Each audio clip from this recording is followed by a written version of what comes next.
Sometimes life forces your hand when those meant to protect you become the ones you need protection from. The day I discovered my college fund had been drained to fund my brother's failed business ventures, I made a choice that would fracture our family forever. But truth has a way of demanding its moment, no matter how painful. For most of my childhood, before we jump back in, tell us where you're tuning in from, and if this story touches you, make sure you're subscribed. Because tomorrow, I've saved something extra special for you. I lived in the shadow of my older brother, Eric. 3 years my senior, he was the gravitational center of our family. Charismatic, outgoing, and perpetually praised for potential that never quite materialized into achievement. My parents, Diane and Robert Turner, were middle-class suburbanites with prestigious aspirations. Dad worked as a regional manager for a retail chain, while Mom taught 3rd grade at the local elementary school. They weren't wealthy, but they were comfortable and deeply invested in the narrative of Eric's inevitable success. I was different from the start, quieter, more analytical, consistently achieving without needing constant validation. My straight A's were expected rather than celebrated. My academic scholarships were acknowledged with brief nods, rather than the elaborate celebrations that accompanied Eric's sporadic accomplishments. It wasn't that my parents didn't love me, they simply viewed me as self-sufficient while Eric needed their constant support and attention. My mother would say, smoothing my hair with distracted affection. You've always been our rock. So independent. Eric just needs more guidance. That guidance had, over the years, taken the form of 5 different college attempts, 3 entrepreneurial ventures, and countless bailouts from financial misadventures. Meanwhile, I had worked methodically toward stability, putting myself through state university with a combination of scholarships and part-time jobs, choosing a practical degree in finance, and securing a solid position at a regional bank upon graduation. By 25, I had managed to save $35,000, a combination of graduation gifts from grandparents, disciplined monthly contributions from my salary, and a small inheritance from my father's aunt. This money was earmarked for a down payment on a modest home in our mid-sized Midwestern city, where I'd built a quiet but satisfying life. My parents had been named as co-signers on the account when I was 18. A remnant from when they'd helped establish my first savings account. I'd never thought to change this arrangement, trusting them implicitly with my financial security. Eric, now 28, had recently moved back home after his latest business idea, an artisanal coffee shop with a cryptocurrency investment component, had predictably imploded. My parents welcomed him with their usual mix of concern and unconditional support, converting their home office into a bedroom and assuring him that real success takes time. I maintained a cordial relationship with my brother, though we'd grown increasingly distant as our lives diverged. He viewed my stable career choices with thinly veiled dismissal, while I struggled to hide my frustration with his perpetual state of ambitious unproductivity. Last spring, I began seriously house hunting. The market was competitive, but not impossible, and I'd found a small craftsman-style home just 15 minutes from my office. It needed cosmetic updates but was structurally sound, perfect for a first-time buyer with moderate savings and a willingness to invest sweat equity. The asking price was reasonable at $175,000, and with my saved down payment of $35,000, my mortgage payments would be comfortably within my budget. When I called the listing agent to schedule a second viewing, she was ecstatic. You're just in time. The sellers received another offer this morning, but they've always preferred your vision for the home. If you can come in with your pre-approval and down payment confirmation today, I think we can make this happen. I called my bank immediately to arrange for the necessary documentation, buzzing with the nervous excitement of a significant life step. This would be my first home. Tangible proof of years of disciplined saving and careful planning. I'm afraid there's a problem with the account you're referencing, said Natalie, the customer service representative, her voice carrying the careful neutrality of someone delivering unwelcome news. The balance is currently $764.23. That's impossible, I replied, certain there had been a mistake. There should be just over $35,000 in that account. I made a deposit last Friday. Let me check the transaction history, Natalie said. The line filled with the sound of rapid typing. Yes, I see the deposit you mentioned. However, there was a substantial withdrawal made 3 days ago. $3,500 was transferred to another account. The world seemed to tilt sideways. I didn't authorize any withdrawal, I said, my voice sounding distant even to my own ears. Who made this transfer? The withdrawal was authorized by Robert Turner, Natalie replied after a pause. As a co-signer, on the account, he has full withdrawal privileges. My father had emptied my savings account, the money I'd spent years accumulating, the future I'd been methodically building, without so much as a conversation. The betrayal was so enormous, so unexpected, that I couldn't immediately process. I need to see all the documentation for this transfer, I said, surprising myself with the steadiness of my voice. And I need to speak with a manager about removing my parents as co-signers immediately. Of course, Natalie replied. The branch on Maple Street is open until 5 today. Ask for Kevin Donnelly. He's the senior manager. I'll note in the system that you'll be coming in. I called in sick to work for the first time in 3 years, unable to focus on anything except the gaping hole where my financial security had been just days before. A terrible suspicion began forming, one that connected my vanished savings with Eric's sudden announcement the previous weekend that he'd found investors for his newest business concept, a food truck specializing in globally inspired grilled cheese sandwiches. The drive to my parents' house was a blur.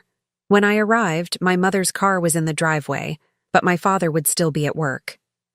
This wasn't a confrontation I'd planned, but the urgency of the situation propelled me forward with uncharacteristic boldness. Mom answered the door in gardening clothes, soil staining the knees of her jeans. Her smile faltered as she registered my expression. Sabrina, aren't you supposed to be at work, honey? Where's my money, Mom? The question came out low and direct, stripped of the carefully diplomatic tone I typically used with my parents. Her face did everything but speak the truth. Eyes, widening in momentary shock, then narrowing in defensiveness, cheeks flushing with what might have been shame or anger. She stepped back from the door, gesturing me inside with a forced casualness that confirmed my suspicions more thoroughly than words could have. I'm not sure what you're talking about, she said, leading me into the kitchen where she busied herself with the kettle. Tea? I'm talking about the $4,500 Dad withdrew from my account 3 days ago, I said, remaining standing as she performed the ritual of tea preparation with shaking hands. The money I've been saving for 7 years, the down payment for my house. Where is it? The kettle whistled, a piercing sound that filled the silence between us. Mom took her time turning off the burner, pouring water into a single mug, though I'd declined her offer. Your father and I have always done what's best for this family, she said finally, her back still turned to me. Sometimes that means making difficult decisions. Stealing isn't a difficult decision, Mom. It's a crime. The words felt sharp in my mouth, foreign and necessary. She turned then, her expression hardening into something I recognized from childhood confrontations. The immovable authority that had always silenced my objections and redirected attention to Eric's needs. Don't be dramatic, Sabrina. It's not stealing when it's family. Your name is on the account, but it's always been a family resource. Right now, Eric needs that resource more than you do. The casual dismissal of my years of work, of my dreams and plans, landed like a physical blow. You gave my savings to Eric? For another business scheme that will fail like all the others? Your brother has a real chance this time, she said, her voice taking on the familiar defensive enthusiasm she reserved for discussions of Eric's potential. The food truck market is expanding rapidly, and his concept is unique. The investors, were very impressed. But he needed to show significant personal investment to secure their participation. So you stole my money to make it look like he had personal savings he doesn't have? The pieces clicked into terrible place. You've used my money to lie to actual investors? We borrowed it, Mom corrected, her fingers white around her. Mine, once the business is established, of course we'll pay you back, with interest. But you've always been so responsible, so stable. You can postpone buying a house for a year or two. Eric needs this chance now. Preparing and narrating this story took us a lot of time, so if you are enjoying it, subscribe to our channel. It means a lot to us. Now back to the story. The kitchen I'd grown up in suddenly felt like alien territory. The woman before me, with her familiar gestures and expressions, seemed like a stranger wearing my mother's face. The fundamental unfairness of it all, that my brother's impulsivity was once again being rewarded while my stability was being punished, crystallized into a cold clarity I'd never experienced before. I'm going to the bank, I said, turning toward the door. I'm removing both you and Dad as co-signers on my accounts today, and if my money isn't returned by the end of the week, I'll be filing a police report for theft. Mom's mug clattered against the counter. You wouldn't. We're your parents, Sabrina. This is your brother's future we're talking about. And it was my future you stole, I replied, the calm in my voice surprising even me.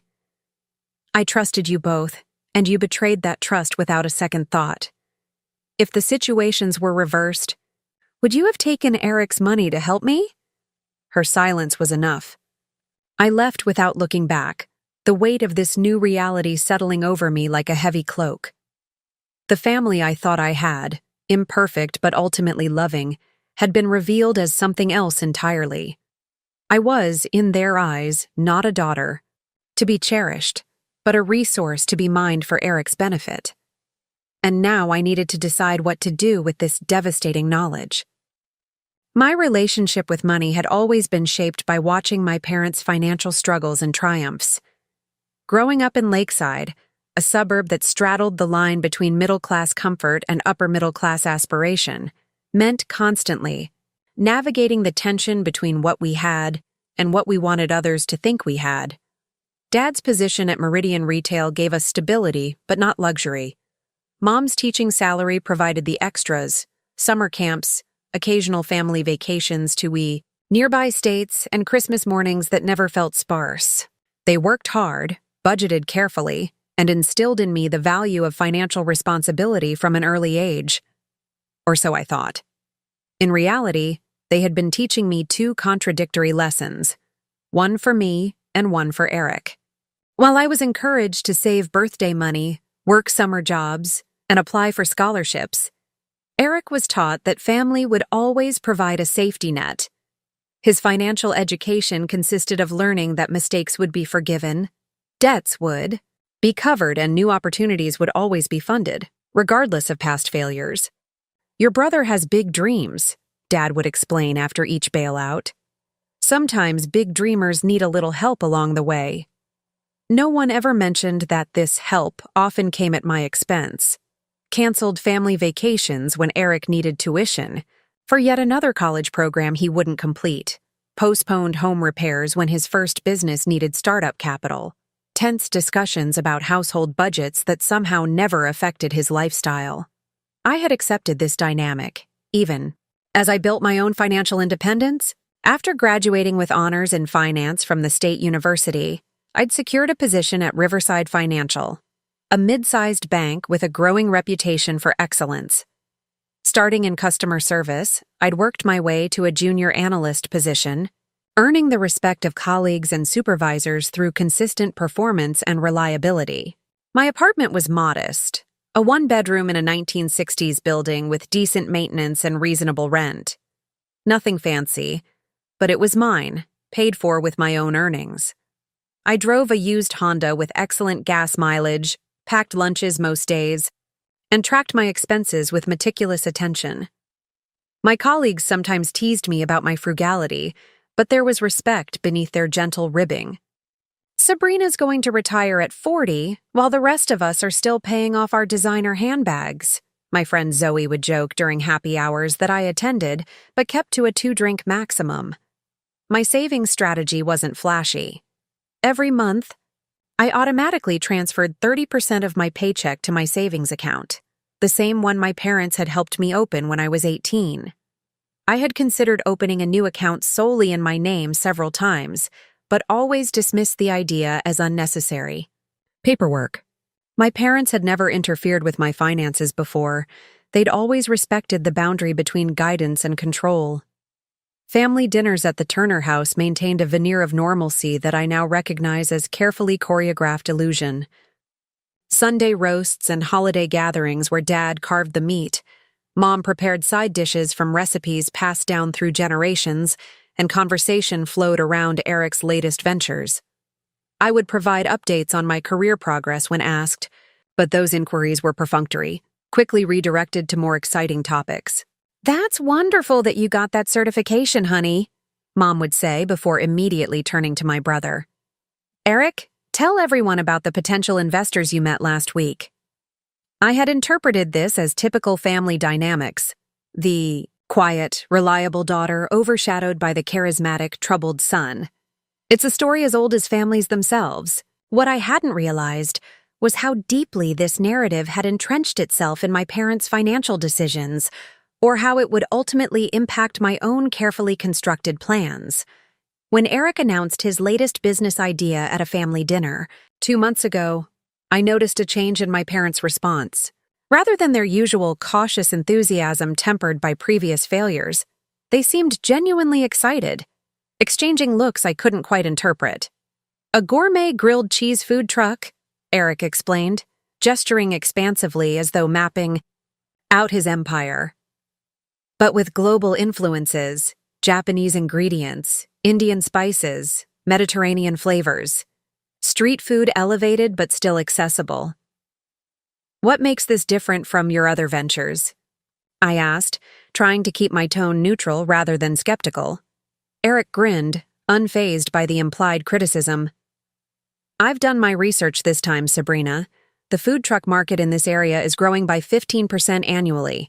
Overhead is low compared to a brick-and-mortar restaurant, and I've been developing recipes for months." My parents nodded along, Dad clapping Eric on the shoulder with palpable pride. "Your brother's been very methodical about this one. He's even taking a small business management course at the community college." This was new. Eric usually disdained formal education after his multiple failed college attempts, preferring to rely on what he called real-world experience and entrepreneurial instinct. "I've already identified ideal locations, researched permit requirements, and started conversations with potential investors," Eric continued. "I just need to finalize my business plan and secure the initial capital. The truck itself is the biggest expense. A good used one with the right equipment runs about $30,000.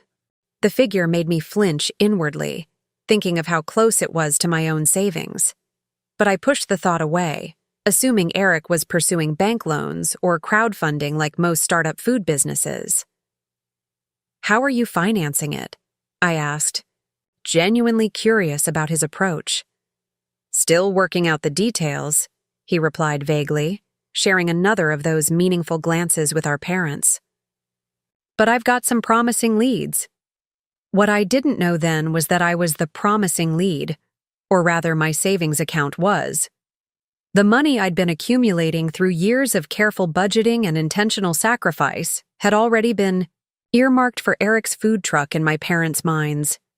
The account that represented my future home, my security, and my independence had been mentally reassigned without my knowledge or consent. The following weeks had been filled with house hunting, excitement. I'd toured numerous properties, learning the market and refining my priorities. The Craftsman house on Elm Street wasn't perfect. The kitchen needed updating. The bathroom was charmingly retro in a way that would eventually require renovation, and the backyard needed significant landscaping work. But it had good bones. As they say, hardwood floors beneath worn carpet, solid construction, and a layout that maximized the modest square footage. When the listing agent, Heather, called to say another offer had come in, my plans accelerated. I'd been pre-approved for a mortgage with Riverside, my own employer, receiving a slight employee discount on the interest rate. The down payment was substantial enough to keep my monthly payments manageable, while still leaving some savings for immediate repairs and emergencies. Everything was falling into place, or so I thought. The pieces of my carefully constructed adult life were aligning: career progression on track, financial stability established, and home ownership within reach. The future I'd been diligently working toward for years was finally materializing. What I couldn't see was that while I was building toward independence, my family was undermining it. The parents I trusted were viewing my success not as something to protect, but as a resource to redirect. The brother whose dreams always seemed to supersede mine was once again being positioned to benefit from my stability. The perfect illusion of family support was about to shatter completely, revealing a reality I wasn't prepared to face. In the Turner family economy, my achievements existed primarily to underwrite Eric's aspirations. My savings wasn't really mine. It was a family fund waiting to be appropriated for the golden child's next venture. As I drove away from my childhood home after confronting my mother, the true scope of this betrayal began to crystallize. This wasn't just about $35,000, significant as that sum was. It was about a lifetime of being valued differently, of watching my contributions to family welfare being taken for granted, while Eric's potential was endlessly celebrated and financed. The bank branch on Maple Street represented more than just the location of my compromised savings account. It would be the place where I'd finally stand up for myself, where I'd demand recognition, not just of the theft, but of the pattern it represented. Kevin Donnelly, the senior manager Natalie had mentioned, would become an unwitting witness to the dismantling of the Turner family mythology. The story of the reliable daughter and the promising son that had shaped our dynamics for decades. What I didn't yet know was how this confrontation would reshape not just my financial future, but my understanding of family itself, and how the boundaries I established that day would ultimately benefit everyone involved, even those who initially viewed them as betrayal. The bank lobby of Riverside Financial's Maple Street branch had always felt like a second home. I'd spent countless lunch breaks there handling personal transactions, knew most of the tellers by name, and had occasionally helped elderly customers navigate the ATM while waiting in line. But that Wednesday afternoon, the familiar space felt alien, the polished marble floors too slick, the ambient lighting too harsh, the hushed professional conversations too loud in my hypersensitive state. "Ms. Turner, Kevin Donnelly is ready to see you now." The receptionist's voice pulled me from my spiraling thoughts. Kevin's office was tucked in the back corner of the branch, glass-walled but with privacy blinds that could be drawn for sensitive conversations. He rose as I entered, extending his hand with professional warmth. In his mid-50s, with salt and pepper hair and reading glasses perched on his nose, he projected the exact blend of authority and approachability that made for an effective bank manager. "Sabrina, good to see you, though I understand this isn't under the best circumstances." He gestured to the chair across from his desk. "Natalie mentioned there's an issue with your savings account?" "Someone emptied my account without my knowledge or permission," I said, settling into the chair and placing my bag beside me. "I need to understand exactly what happened and what my options are." Kevin nodded, turning to his computer screen. "Let me pull up your account information." His fingers moved efficiently over the keyboard, his expression professionally neutral until he accessed the relevant records. Then I saw it, a flicker of surprise quickly masked. "I see the transaction you're referring to. A wire transfer of $3,500 to an external account, authorized by Robert Turner." "My father," I confirmed, my voice steadier than I expected. "He's a co-signer on the account. It was set up that way when I was 18. But he made this transfer without consulting me, and I need to know if there's any way to reverse it." Kevin leaned back slightly, considering his words carefully. Co-signers on an account have equal legal access to the funds, Sabrina. From a strictly banking perspective, your father had the authority to make that transaction. My heart sank, though this merely confirmed what I had suspected. So, there's nothing I can do? I didn't say that. Kevin reached for a notepad. Let's start by gathering all the facts. When did you last access this account yourself? Last Friday. I made a $500 deposit, my monthly contribution from my paycheck. And when did you discover the withdrawal? About 2 hours ago when I called to arrange documentation for a home purchase. Kevin's pen paused. I'm sorry to hear that. I know how hard you've been working toward home ownership. This wasn't just professional sympathy. Kevin had helped me set up a separate house fund within my savings account last year, offering advice on maximizing interest while maintaining liquidity for an eventual down payment. I need to see the exact documentation for the transfer, said. Where the money went, who authorized it, and all associated paperwork. Kevin typed again, then swiveled his screen so I could see it. The transfer was made to an account at First National, authorized in person by Robert Turner. He provided appropriate identification and used the correct security protocols. He clicked through several screens. He indicated the purpose as family business investment on the transfer form. Family business investment, the sanitized banking term for stealing my house deposit to fund Eric's grilled cheese truck fantasy. Can I get printed copies of all these records? Of course. Kevin hit print, then folded his hands on the desk. Sabrina, may I ask if you've spoken with your father about this? I spoke with my mother. She confirmed they took the money to invest in my brother's new business venture, without asking me, without even telling me. Kevin's professional mask slipped momentarily, revealing genuine concern. I see. And do you want to pursue recovery of these funds? Yes. The certainty in my voice surprised even me. I want my money back. Then there are several routes we could take. Kevin reached for a folder in his desk drawer. Since your father is a legal co-signer, this isn't technically bank fraud from our perspective. However, if you believe the funds were appropriated under false pretenses or against previously established agreements, you could pursue civil action. Civil action, suing my own parents. The concept should have been unthinkable, yet here I was, calmly discussing it with my bank manager. First, though, Kevin continued, I'd suggest removing your parents as co-signers on any remaining accounts to prevent further withdrawals. We can do that immediately. Yes, please.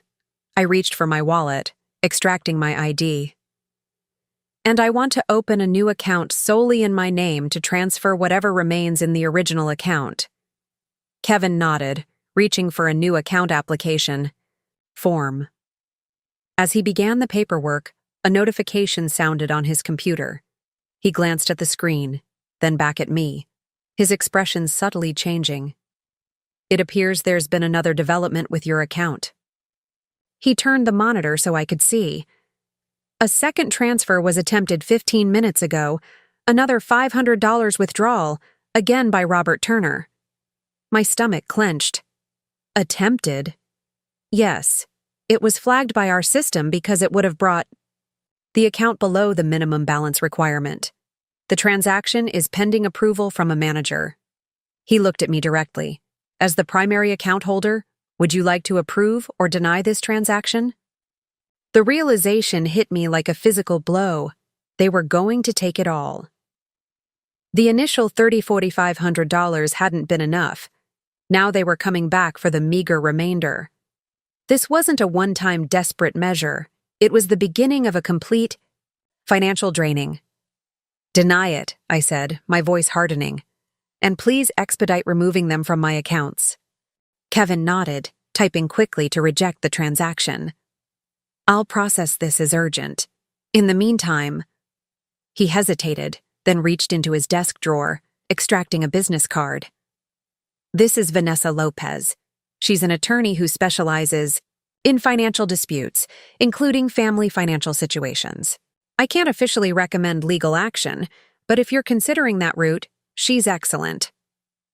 I took the card, noticing it had Kevin's personal cell number handwritten on the back. This went beyond professional banking assistance. It was human recognition of the betrayal I was experiencing. As Kevin processed the paperwork to secure what remained of my finances, I felt a strange calm settling over me. The shock was receding, replaced by clarity and purpose. I was going to fight for my money, not just because of the amount, substantial as it was, but because of what it represented. "There's one more thing," I said as Kevin finished the forms. "I need records of all account activity for the past year, including any inquiries or unsuccessful access attempts." Kevin looked up, understanding dawning in his eyes. "You think this might have been planned for some time?" "I think I need to know exactly when my parents started viewing my savings as available funds for my brother's use."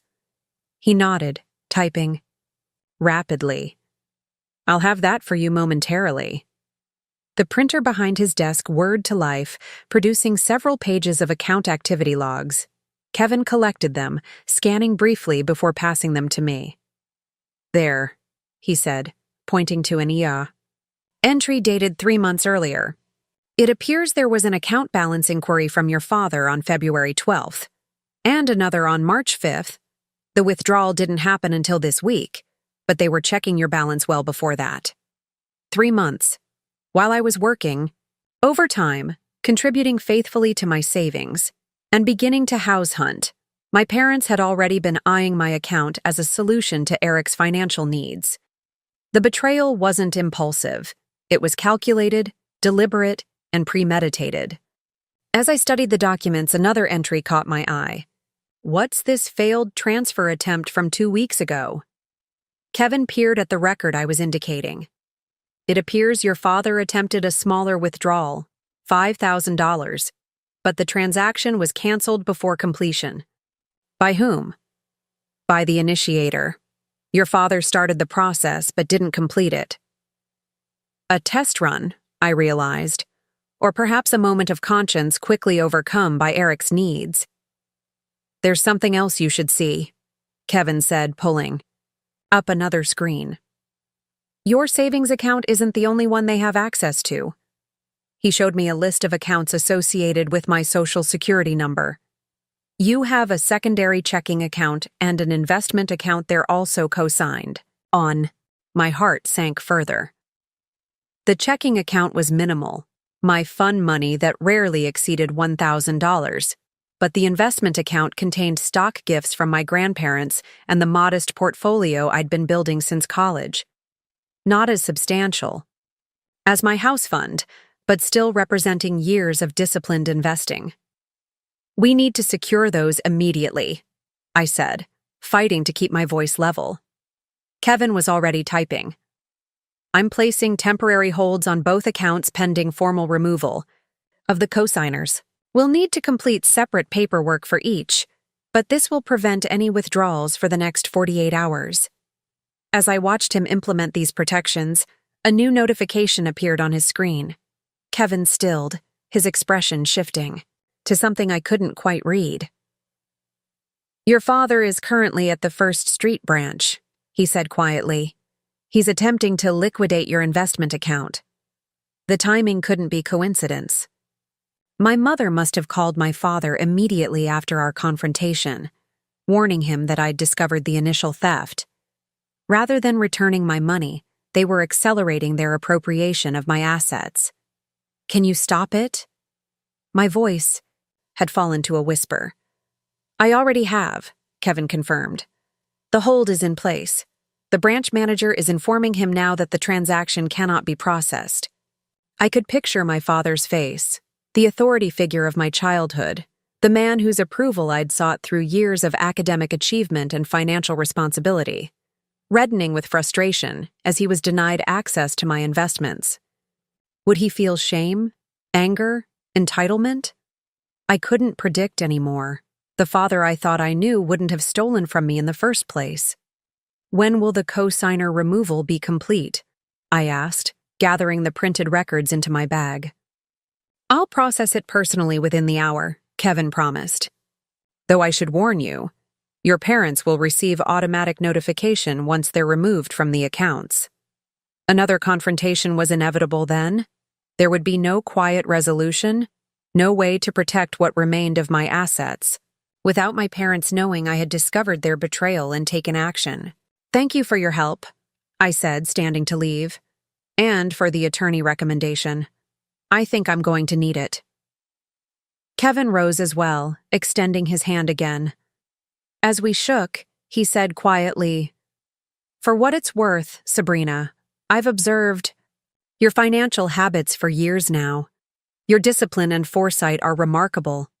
Don't let this setback derail the future you've been building so carefully." His words steadied me, a professional affirmation of what I'd always believed about myself, that my approach to finances wasn't just about accumulating money, but about creating security and possibilities. What my parents had stolen wasn't just cash. It was the foundation of the independent life I'd been constructing. As I left Kevin's office, my phone buzzed with an incoming call. My father's name flashed on the screen. I silenced it, knowing that conversation required preparation and strength I didn't yet possess. First, I needed to fully understand what I was facing and what options remained available to me. The revelation wasn't just that my parents had taken my money, it was that they had been planning to do so for months, had attempted to take even more when confronted, and would have continued draining my resources if not stopped. The family dynamic I'd accepted all my life, the reliable daughter supporting the volatile son, had evolved from emotional inequity to financial exploitation. As I drove away from the bank, my phone continued to light up with calls from both parents. I ignored them all, focusing instead on the road ahead, both literally and figuratively. The path forward wasn't clear yet, but one thing was certain. The illusion of family support had been irrevocably shattered, replaced by the harsh reality of betrayal that demanded response. By the time I reached my apartment, my phone had accumulated 17 missed calls, 12 from my father, 5 from my mother, and a flurry of text messages ranging from demanding to pleading. I silenced the device completely, needing space to think without their intrusions. My small living room, with its carefully selected second-hand furniture and precisely arranged bookshelves, had always been my sanctuary. Now it felt like the last, secure space in the world suddenly turned hostile. I laid out the bank documents on my coffee table, creating a timeline of events that was more damning with each piece I added. The balance inquiries from February and March, the canceled withdrawal, attempt 2 weeks ago, the successful transfer of $4,500 3 days earlier, today's attempted withdrawal of the remaining $500, the thwarted liquidation of my investment account just hours ago. This wasn't an impulsive decision or a one-time emergency measure. This was a calculated, escalating campaign to systematically strip me of my assets for Eric's benefit. And it would have continued if I hadn't happened to call about my house purchase exactly when I did. The house. I needed to contact Heather, the real estate agent, and explain that I couldn't proceed with the purchase. That call could wait until morning, but another couldn't. Vanessa Lopez, the attorney Kevin had recommended. Her business card indicated she maintained evening hours on Wednesdays, and the clock showed just past 5. If I called immediately, I might catch her. Her receptionist answered on the third ring. "Lopez Legal Solutions. How may I help you?" "My name is Sabrina Turner." Kevin Donnelly from Riverside Financial suggested I speak with Ms. Lopez about a family financial dispute. It's somewhat urgent. Ms. Lopez has just finished with a client. If you can hold it for a moment, I'll see if she can speak with you. Briefly. The line filled with generic hold music for less than a minute before a direct, professional female voice came on. "This is Vanessa Lopez. Kevin Donnelly referred you?" "Yes." My parents withdrew nearly all my savings without my knowledge or permission, and they attempted to liquidate my investments today when I confronted them. Kevin helped me secure my remaining assets, but I need to understand my options for recovering what was taken. There was a brief pause. I have 30 minutes before my next appointment. Can you come to my office now? I'm at 247 Carson Avenue, Suite 310. I'll be there in 15 minutes, I promised, already reaching for my car keys. Vanessa Lopez's office projected competence without ostentation, modern furnishings in neutral tones, discreet diplomas from prestigious institutions, and a wall of legal reference books that appeared well-used rather than decorative. The attorney herself matched her surroundings. Mid-40s, impeccably dressed in a charcoal suit, her dark hair pulled back in a practical bun, and sharp eyes that missed nothing. "Tell me exactly what happened," she said after brief introductions, foregoing small talk entirely. I laid out the events chronologically, from the discovery of the missing funds to Kevin's interventions at the bank. I explained my parents' co-signer status on the accounts, their justification that the money was for Eric's food truck business, and their multiple attempts to access my remaining assets after the initial confrontation. Vanessa took rapid notes, interrupting occasionally with precise questions about dates, amounts, and specific statements made by my parents. When I described my mother's assertion that my money was a family resource, her pen paused momentarily, and she looked up with heightened interest. Did she elaborate on what she meant by family resource? She said it wasn't stealing because it was family, and that the account had always been intended for family use even though it was in my name. Were there ever any discussions when the account was established about it being for general family use? No, I said firmly. It was created as my personal savings account. My parents were added as co-signers because I was 18 and they thought I needed supervision with banking. There was never any agreement that they could use the funds themselves or for my brother. Vanessa made another note. And what documentation do you have regarding the source of these funds? I opened my bag, retrieving a folder I'd assembled before leaving my apartment. I have records of my direct deposits from work, documentation of the inheritance from my great-aunt that specified the funds were for me personally, and statements showing consistent deposits from my own earnings over 7 years. She examined these documents, nodding with apparent approval at my organization. This is helpful. The key issue here is proving that despite the co-signer arrangement, these funds were understood to be exclusively yours, that there was no explicit or implicit agreement that your parents could appropriate them for other family members. There wasn't, I confirmed. Until yesterday, they'd never withdrawn anything from my accounts without my knowledge. The fact that they checked balances for months before acting suggests premeditation, which works in our favor. Vanessa flipped to a new page in her notebook. Let's discuss your options. From a legal perspective, you could pursue this as conversion, the legal term for when someone takes your property and uses it for their own purposes without permission. Would I need to file criminal charges? The thought of my parents facing arrest still felt extreme despite everything. Not necessarily. This could be handled as a civil matter, especially given the family relationship and co-signer status. We would file a civil suit demanding return of the funds plus damages. Damages? Yes. The loss of these funds has tangible consequences. You mentioned losing a house opportunity, potentially paying higher interest rates in the future due to a smaller down payment, and so on. These are quantifiable damages. I considered this, trying to imagine sitting in a courtroom across from my parents, watching them defend their right to take my savings. The scenario felt simultaneously vindicating and heartbreaking. What's the likelihood of success? I asked. It depends on several factors. The fact that they were legal co-signers complicates matters, but doesn't make recovery impossible. Their statements about your money being a family resource without prior agreement weakens their position. The escalating pattern of withdrawals suggests they knew you wouldn't approve, which further undermines any claim that this was an authorized use of funds. She tapped her pen thoughtfully. Before proceeding with litigation, however, I'd recommend a formal demand letter. What would that entail?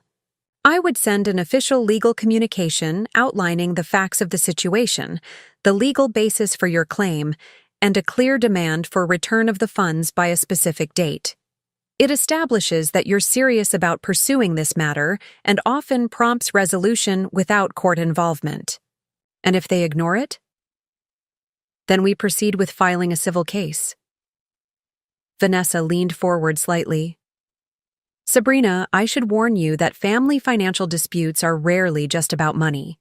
They tend to expose and exacerbate underlying relationship dynamics. Are you prepared for potential estrangement from your parents over this? The question landed heavily.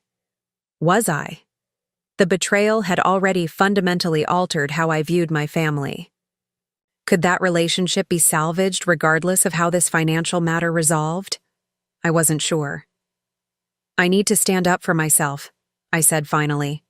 If that damages our relationship, then it was already built on a foundation that couldn't last. Vanessa nodded, seemingly satisfied with my response. There's another angle we should consider. You mentioned your brother's business venture, a food truck he's seeking investors for? Yes, that's what they took the money for, to show he had personal investment capital to attract other investors. If your parents represented these funds as your brother's personal investment to third parties, that potentially constitutes fraud against those investors.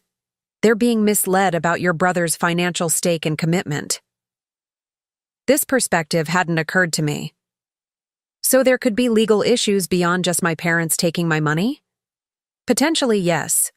If other people invest based on misrepresentations about your brother's personal financial commitment, they could have their own claims against him and possibly your parents as facilitators. Vanessa made another note. Do you know who these potential investors are? No, but I could probably find out. Eric tends to post about his business ventures on social media.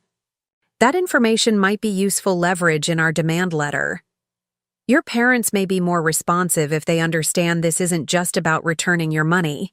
It's about preventing potential fraud charges related to investor misrepresentation. The stakes were escalating beyond what I'd initially imagined. This wasn't just about recovering my savings. It was about stopping a potentially fraudulent investment scheme before others were harmed. The realization added moral weight to my pursuit. What do I do about their attempts to contact me? I asked, thinking of my silenced phone. They've been calling and texting constantly since the bank notified them about the account changes. Limited, documented communication is best. I'd suggest sending a single text message stating that you're pursuing legal counsel regarding the unauthorized withdrawal of your funds and that all further communication should go through your attorney. Vanessa handed me her business card. Include my contact information. This establishes boundaries and prevents them from trying to manipulate you directly. I nodded, tucking the card carefully into my wallet. And what about my brother? He's been calling too. Same approach. Unless you have reason to believe he wasn't aware of where this money came from? I considered this. I'm not certain what he knows. My mother indicated they presented it as a family decision to support his business, but I don't know if they explicitly told him they took it from my account without permission. Then I'd maintain the same boundary with him until we clarify his involvement. If he was complicit in appropriating your funds knowing they weren't willingly given, he's part of the problem. If he was misled about the source, that's a separate conversation for later. This felt like the right approach. Clear boundaries while I gathered more information and pursued legal remedies. I had spent years being the accommodating daughter, the one who didn't make waves, who accepted the family's prioritization of Eric's needs. That pattern couldn't continue if I wanted to rebuild my financial security and self-respect. What should I do next? I asked, feeling more centered than I had since discovering the theft. I'll draft a demand letter immediately, Vanessa said. checking her calendar. I can have it ready for review by tomorrow afternoon. In the meantime, I suggest you document everything. Gather all financial records showing the source of these funds, any communications with your parents about the money before and after the withdrawal, and any evidence regarding how the funds are being used for your brother's business. I'll start tonight, I promised. Also, secure any other assets or accounts they might have access to. Not just financial accounts, but things like shared storage units, safe deposit boxes, or valuable possessions kept at their home. I hadn't considered this angle.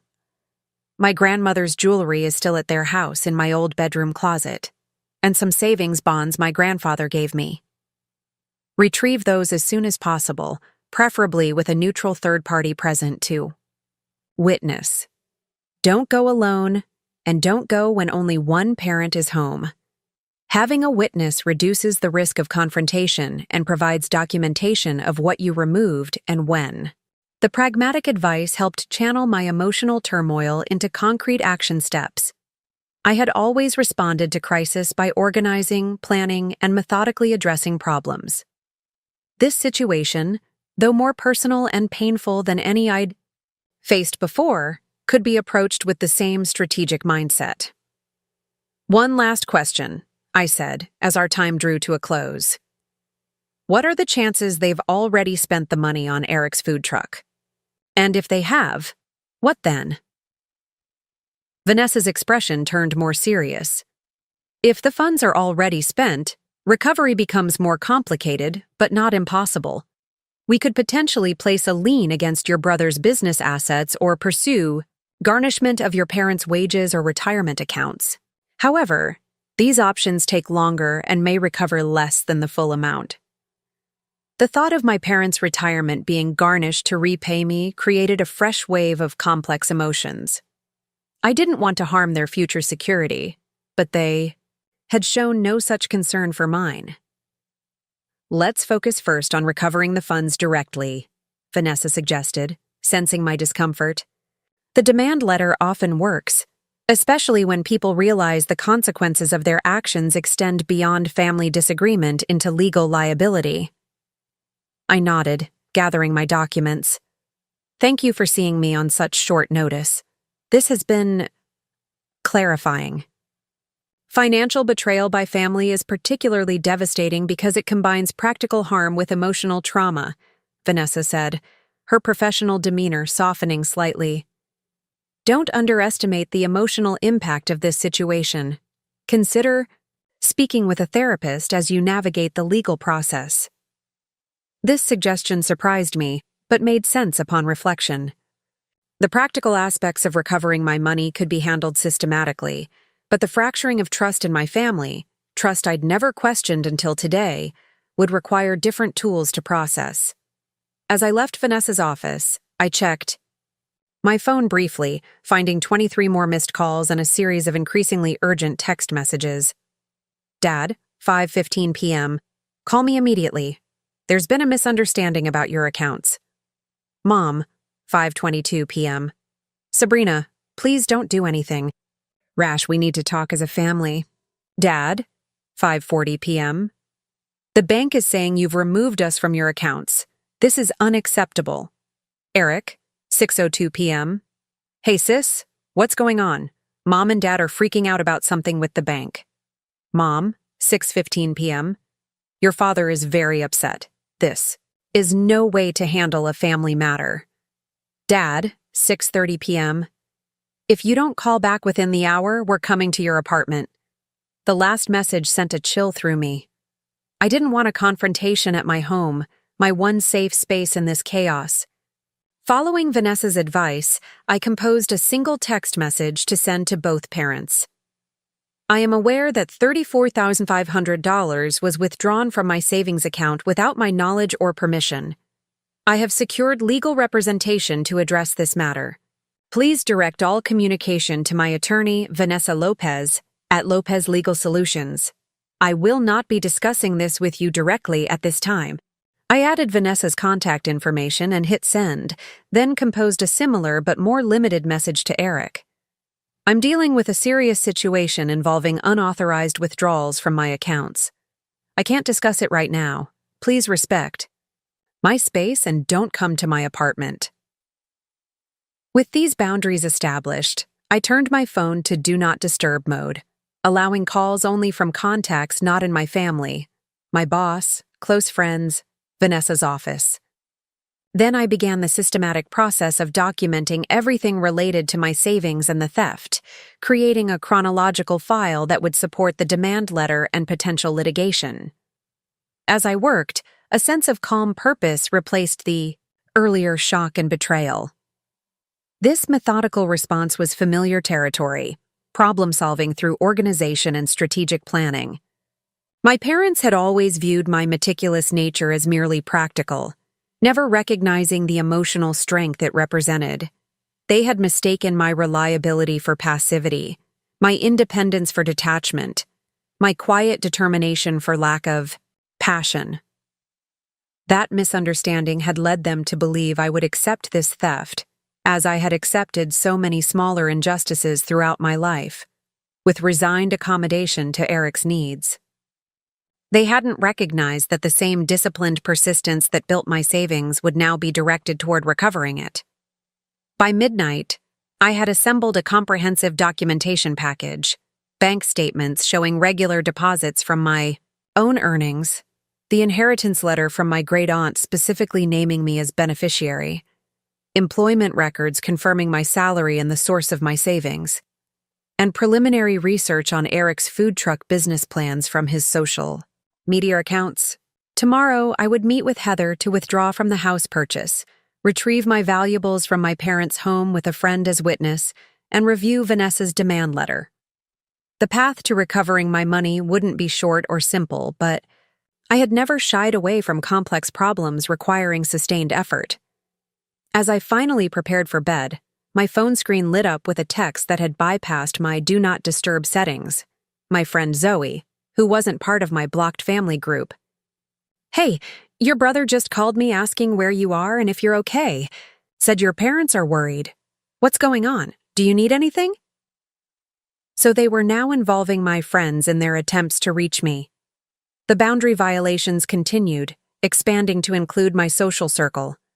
I replied quickly, "Family, financial situation gone bad. I'm safe, but need space. If anyone from my family contacts you, please don't share info about me. We'll explain everything soon. Thanks for having my back." Zoe's response came immediately. "Always. Want me to come over? Not tonight, but tomorrow. I need to pick up some things from my parents' house and shouldn't go alone. Say when. I'll bring coffee and my don't mess with my friend face." The simple offer of support brought the day's first genuine smile to my face. While my family had betrayed my trust, I wasn't truly alone. I had built connections beyond that first circle, friends, colleagues, and now professional allies who recognized my worth and supported my right to protect it. As I finally fell into bed, exhaustion overtaking the adrenaline that had sustained me through this longest of days, a strange thought surfaced. In taking my money, my parents had inadvertently given me something valuable, the clarity to see our family dynamic for what it truly was, and the catalyst to change it. Whether that change led to eventual healing or permanent separation remained to be seen. But either way, I would no longer be the passive participant in my own story. Tomorrow would begin the process of reclaiming not just my savings, but my agency in the family narrative that had defined me for too long. Morning arrived with the harsh clarity that sometimes follows emotional upheaval, a strange, crystalline quality to ordinary things. My small kitchen, the coffee maker burbling its familiar rhythm, the sunlight slanting through blinds I'd selected myself, everything seemed sharper, more distinctly mine. I checked my phone cautiously. The expected barrage of messages had continued overnight. 14 texts and 11 missed calls. Most were from my parents, with increasing urgency and shifting emotional tactics. Anger giving way to concern, then to guilt, then back to indignation. 2 were from Eric, his tone confused rather than accusatory. "What's going on? Mom and Dad won't tell me exactly what happened with your money. Did they really take your savings? Call me." And then, sent at 2:14 a.m. "Whatever they did, I'm sorry. I didn't know." I couldn't process Eric's role in this situation yet. His claim of ignorance might be genuine, or it might be another manipulation in the family pattern. Either way, maintaining boundaries with all of them remained my priority. The most important notification wasn't a call or text, but an email from Vanessa Lopez, sent at 6:42 a.m. "Draft demand letter attached for your review. Can meet at 11 Bauer to discuss and finalize. Please confirm." I replied immediately, confirming the appointment, then opened the attachment. Reading Vanessa's formal, precise language describing my parents' actions was jarring. The emotional family drama translated into dispassionate legal terms. "This letter constitutes formal demand for the immediate return of $4,500 unlawfully, converted from Ms. Turner's savings account on April 17th. These funds, accumulated through Ms. Turner's personal earnings and designated inheritance, were withdrawn without authorization or consent and appropriated for purposes contrary to the account holder's interests." The document continued, outlining the timeline of withdrawals, the evidence of premeditation, and the potential consequences if the funds weren't returned within 5 business days, including civil litigation, potential fraud implications regarding investor misrepresentation, and the pursuit of additional damages related to my lost housing opportunity. Seeing my personal betrayal articulated as a legal case transformed something inside me. What my parents had done wasn't just a family disagreement or a misunderstanding about shared resources. It was conversion, a civil wrong with specific remedies under law. My hurt feelings weren't just emotional sensitivity. They were the natural response to an actionable offense. This reframing shifted my perception of myself in this situation. I wasn't being difficult or ungenerous by demanding my money back. I wasn't betraying family loyalty by involving legal counsel. I was responding appropriately to a genuine injustice, one that would be recognized as such by objective third parties. As I prepared for my 9:00 a.m. meeting with Heather, the real estate agent, I chose my outfit with unusual deliberation. A tailored charcoal pantsuit I typically reserved for important presentations at work, paired with low heels and minimal jewelry. I needed to project composure and professionalism while explaining why I was withdrawing my offer on the house. Heather's office was decorated with framed photos of smiling clients holding house keys in front of their new homes, images of the milestone I'd been working toward before my parents' betrayal. I pushed aside the twinge of regret and focused on the practical matter at hand. "I'm afraid I need to withdraw my offer on the Elm Street property," I said after brief pleasantries. Heather's disappointment was evident but professional. "May I ask what changed?" The sellers were very close to accepting. "There's been an unexpected financial situation." I hesitated, then decided that a simplified version of the truth would be more convincing than a vague excuse. A significant portion of my down payment was withdrawn from my account without my authorization. I'm working to recover the funds, but that won't happen in time for this purchase. Heather's expression shifted from disappointment to concern. "I'm so sorry, Sabrina. That sounds extremely stressful." "It is. I'm handling it, but I won't be in a position to buy a house for at least several months, possibly longer." "I understand completely." She reached for a form on her desk. "I'll need you to sign this withdrawal notice. The earnest money you put down, $2,000, is fully refundable in these circumstances." As I signed the form, relinquishing the Craftsman house I'd already begun imagining as home, Heather added, "When you're ready to resume your search, I'd be happy to work with you again. The right house will still be waiting when your situation stabilizes." Her kindness nearly cracked my carefully maintained composure. I thanked her, promised to be in touch when I was ready to restart the process, and left with the refund check for my earnest money, a small financial recovery that felt hollow compared to what remained lost. In my car, I allowed myself exactly 3 minutes of grief for the postponed milestone before refocusing on the day's next task, retrieving my valuables from my parents' house. I called Zoe, confirming she could meet me there at 10:15 a.m. "Want to tell me what's going on?" She asked over the phone. "I'll explain everything on the way. It's not a quick story." I cleared my whole morning. "Whatever you need." I arrived at our meeting point, a coffee shop 2 blocks from my parents' house, 15 minutes early. The short wait gave me time to formulate exactly what I would say and do if my parents were home. I didn't want confrontation, but I needed to be prepared for it.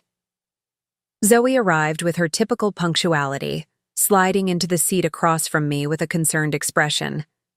"You look like you haven't slept. What happened?"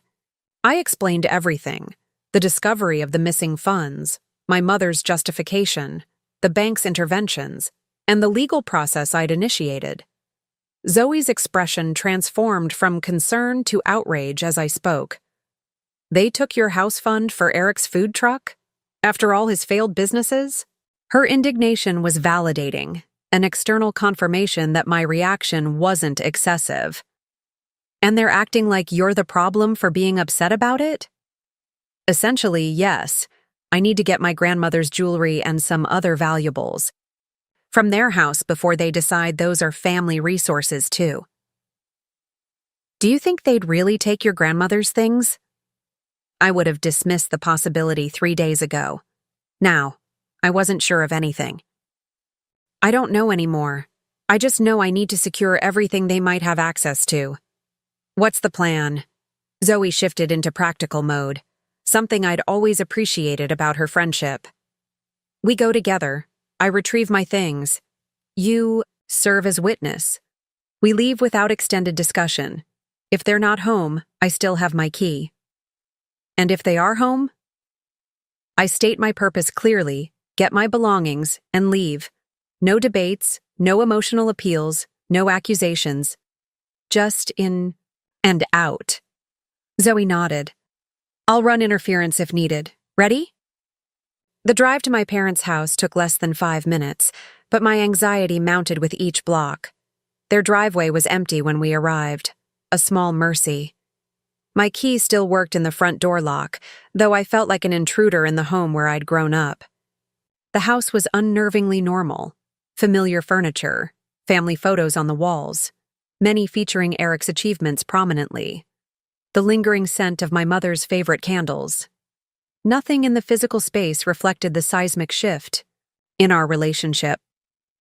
"Let's be quick," I said to Zoe, leading the way upstairs to my old bedroom. The room had been partially converted to a home office after I moved out for college, but a section remained preserved with my high school memorabilia and personal items I hadn't taken to my apartment. I went directly to the closet, pushing aside hanging clothes to access the back corner where a locked box contained my grandmother's jewelry. The box was still there, untouched. I used the small key I kept on my personal key ring and opened it. To confirm the contents: my grandmother's pearl necklace, her wedding ring, left specifically to me in her will, and several other pieces with both monetary and sentimental value. Relief washed over me as I secured the box in my tote bag. Next, I located the folder containing my savings bonds in the desk drawer. 12 Series EE bonds my grandfather had purchased for me, one on each birthday until his death. Each was registered solely in my name, but they had always been kept in my parents' house for safekeeping. "Is this everything?" Zoe asked, watching the doorway vigilantly. "Almost." I moved to the bookshelf, retrieving a leather-bound journal from behind several textbooks. It contained handwritten financial records I'd kept since high school, documentation of gifts, inheritances, and personal savings that predated my digital record-keeping. The journal might provide additional evidence of my long-standing financial independence and the personal nature of my accumulated assets. I was placing this last item in my bag when we heard the front door open downstairs. My pulse spiked as my mother's voice called out, "Sabrina, is that you?" Zoe gave me a questioning look. I nodded, whispering. We finish and leave calmly. No arguments. Footsteps ascended the stairs as we exited my bedroom. My mother appeared at the top of the staircase, her expression a complex mixture of relief and wariness. Sabrina, thank God. We've been so worried. Her gaze shifted to Zoe, then to the bag in my hands, understanding dawning in her eyes. What are you doing?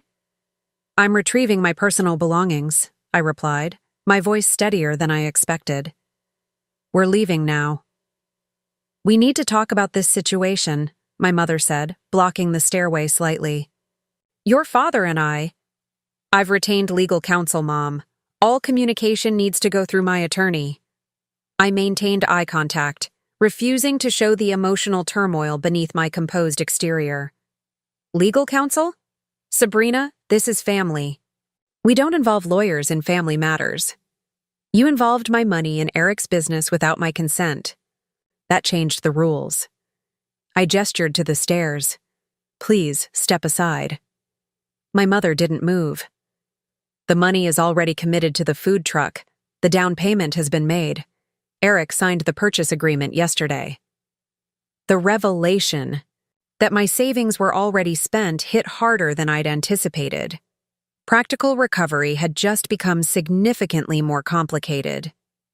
That doesn't change anything, I said after a moment. Taking my money without permission was wrong, whether you've spent it or not. It was a loan, she insisted, her voice taking on the reasonable tone she'd used throughout my childhood when explaining why Eric's needs took precedence. Once the business is successful, you'll be repaid with interest. A loan requires the lender's consent. I never consented. Because you don't understand the opportunity Eric has. This business will transform his future and benefit the whole family. The familiar pattern was attempting to reassert itself, my mother explaining why Eric's potential justified sacrifices, particularly mine. In the past, I would have eventually acquiesced, accepting her framing of family priorities. But something fundamental had shifted in me. Mom, I'm not discussing this further. Please move. When she remained in place, Zoe stepped forward. Mrs. Turner, we're leaving now. You can make things difficult, or you can step aside, but Sabrina is walking out with her belongings either way. The intervention of an outsider, a witness to our family dysfunction, seemed to pierce my mother's certainty. She hesitated, then moved to the side, allowing us passage. As we descended the stairs, she followed, her tone shifting to emotional appeal. Sabrina, please. You're tearing apart the family. Your father couldn't even go to work today. He's so upset about you. Involving a lawyer. I paused at the front door, turning to face her directly. I didn't tear apart the family, Mom. You and Dad did that when you decided my financial security was less important than Eric's latest venture. I trusted you, and you betrayed that trust. We're your parents. Everything we've ever done has been for your benefit. No, I interrupted, the word quiet but definitive. Much of what you've done has been for Eric's benefit, often at my expense. I accepted that emotional imbalance for years, but I won't accept theft. My mother's face flushed. It wasn't theft.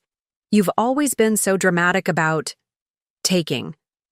Someone's money without permission is theft, regardless of your relationship to them. The fact that you can't acknowledge that shows why legal intervention is necessary. I opened the door, stepping onto the porch with Zoe beside me. The demand letter will arrive tomorrow. I suggest you and Dad read it carefully. As we walked to my car, my mother called after us. Eric had nothing to do with this decision. Don't punish him for our mistake. I didn't respond or look back, but her words registered. This was the first acknowledgement, however indirect, that taking my money had been a mistake. It wasn't an apology or an offer of restitution, but it was a crack in the absolute righteousness they had initially projected. In the car, Zoe waited. until we had driven several blocks before speaking. That was intense. Are you okay? Not really, I admitted, the composed facade beginning to crack now that we were safely away. But I will be. Your mom trying to guilt you about tearing apart the family was classic manipulation. It's always worked before, I said quietly. I've always been the one who smooths things over, who accommodates, who doesn't make waves. What's different this time? I considered the question carefully, trying to identify the precise moment when my lifelong pattern of acquiescence had broken.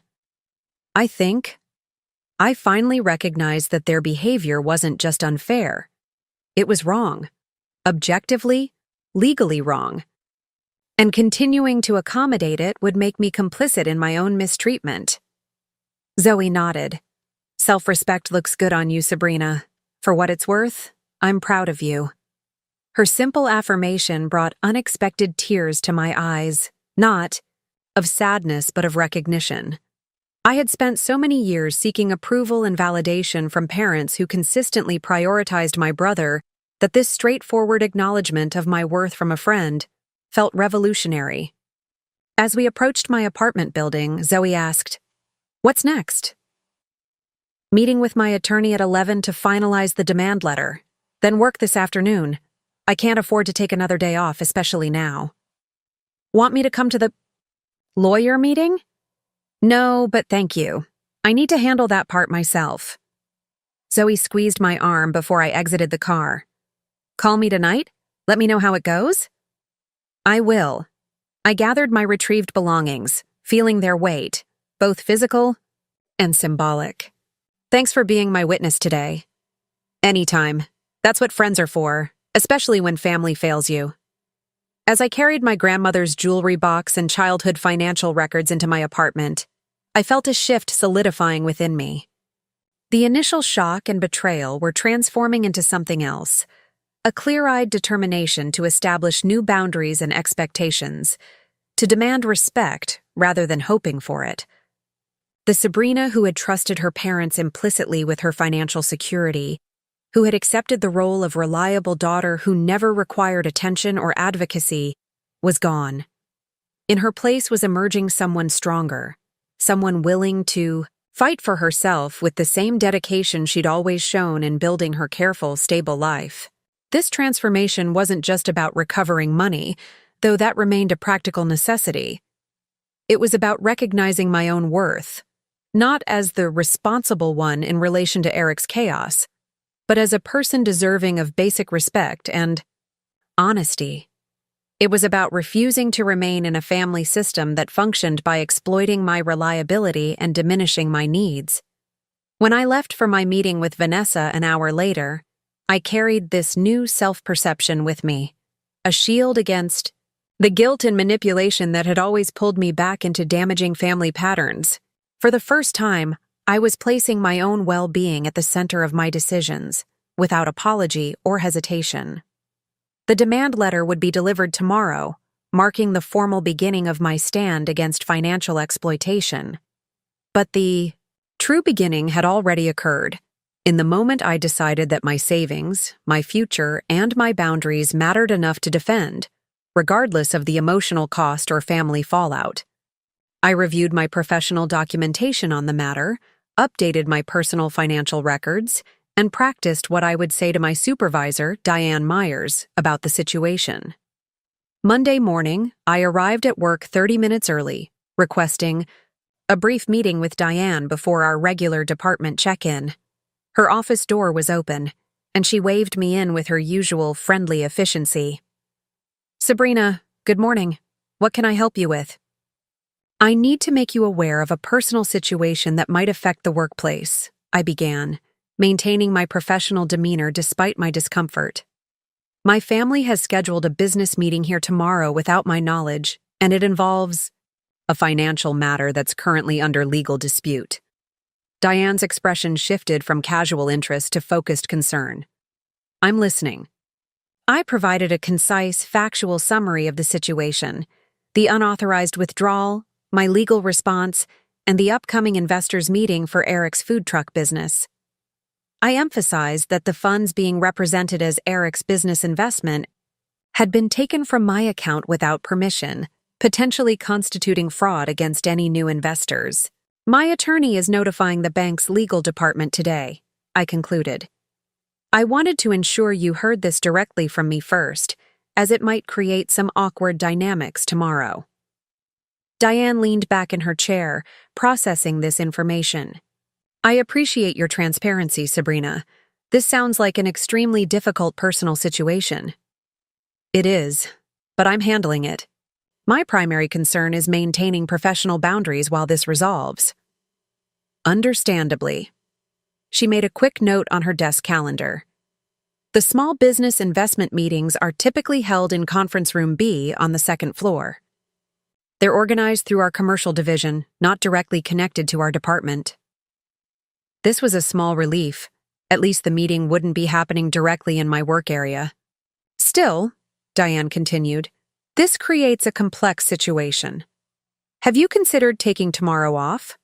Not because you've done anything wrong, she added quickly, but to give yourself some space from what might become an uncomfortable confrontation.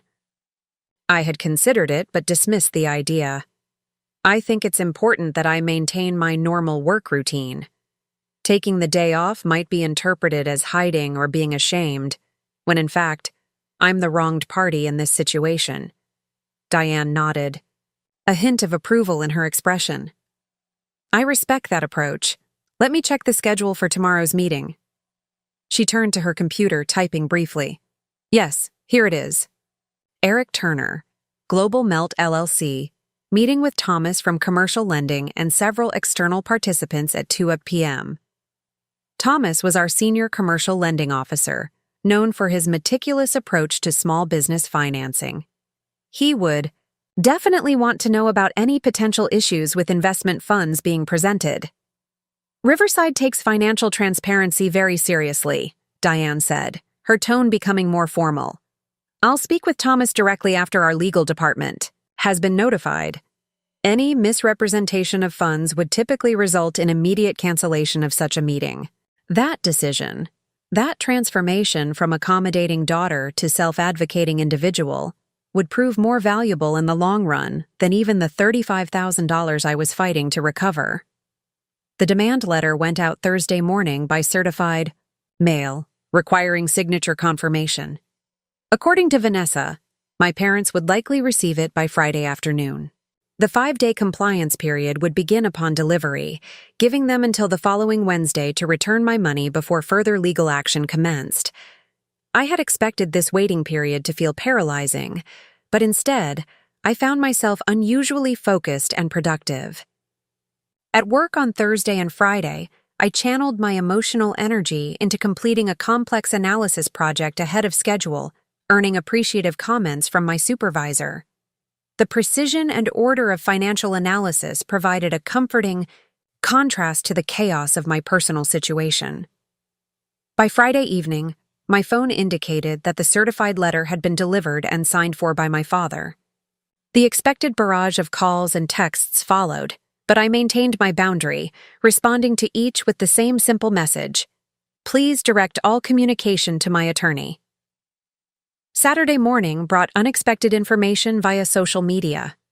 Eric had posted proudly about his food truck purchase, including photos of the vehicle, a gleaming white truck with Global Melt emblazoned on the side in vibrant lettering. The caption read, "Dreams becoming reality. So excited to announce that Global Melt is officially happening. Secured the perfect truck with state-of-the-art kitchen equipment and unique features that will set us apart in the food truck scene. Huge thanks to my amazing family for believing in this vision and making it possible with their support." First investors meeting on Tuesday at Riverside Bank, taking this to the next level. Entrepreneur, Juk Food Truck Life, Juk Global Fusion, Juk Grilled Cheese. The post included several interior photos of expensive-looking equipment and a shot of Eric grinning widely beside the truck, keys in hand. My money, all $34,500 of it, was clearly visible in this tangible form. More concerning was the mention of an investors' meeting at Riverside Bank, my own employer. I immediately forwarded screenshots to Vanessa, adding, "My brother has scheduled an investors' meeting at my workplace on Tuesday. This seems like a direct attempt to pressure me through my professional connections. How should I handle this?" Her response came quickly. "This is inappropriate but strategic timing on their part. The meeting location is likely deliberate, given your employment there. Document everything, but don't engage directly. I'll adjust our timeline and approach accordingly." A follow-up email arrived 30 minutes later. "Upon further consideration, this investors' meeting presents both a challenge and an opportunity. If your brother is representing your stolen funds as his own investment to potential investors, this constitutes fraud. Such misrepresentation in a formal investment context elevates the seriousness of the situation. I suggest modifying our approach. Rather than waiting for the full 5-day period to elapse, we could send formal notification to Riverside Bank's legal department, informing them that funds being represented as Eric Turner's investment capital are, in fact, misappropriated from your account without consent. This would force the bank to postpone any investment facilitation pending resolution of the dispute. While this would bring the matter into your workplace environment, it would also prevent further financial entanglement with innocent third-party investors. Please advise if you wish to proceed with this approach." The prospect of my family drama spilling into my professional space was deeply uncomfortable. I had always maintained strict separation between my personal and work lives, rarely discussing family matters with colleagues. Now that boundary was at risk of collapsing completely. Yet Vanessa's point about protecting potential investors from fraud was compelling. My parents' actions were no longer affecting just me. They were potentially drawing others into a financial misrepresentation that could have serious consequences. After careful consideration, I replied, "Let's proceed with notifying the bank's legal department. I'll also alert my direct supervisor on Monday about the situation to ensure there's no misunderstanding about my own involvement." The rest of the weekend passed in relative calm as I prepared myself mentally for the week ahead. "I understand. I'm not trying to sabotage my brother's business," I felt compelled to clarify. "I just can't allow my stolen savings to be used to secure additional investments under false pretenses." "Of course not.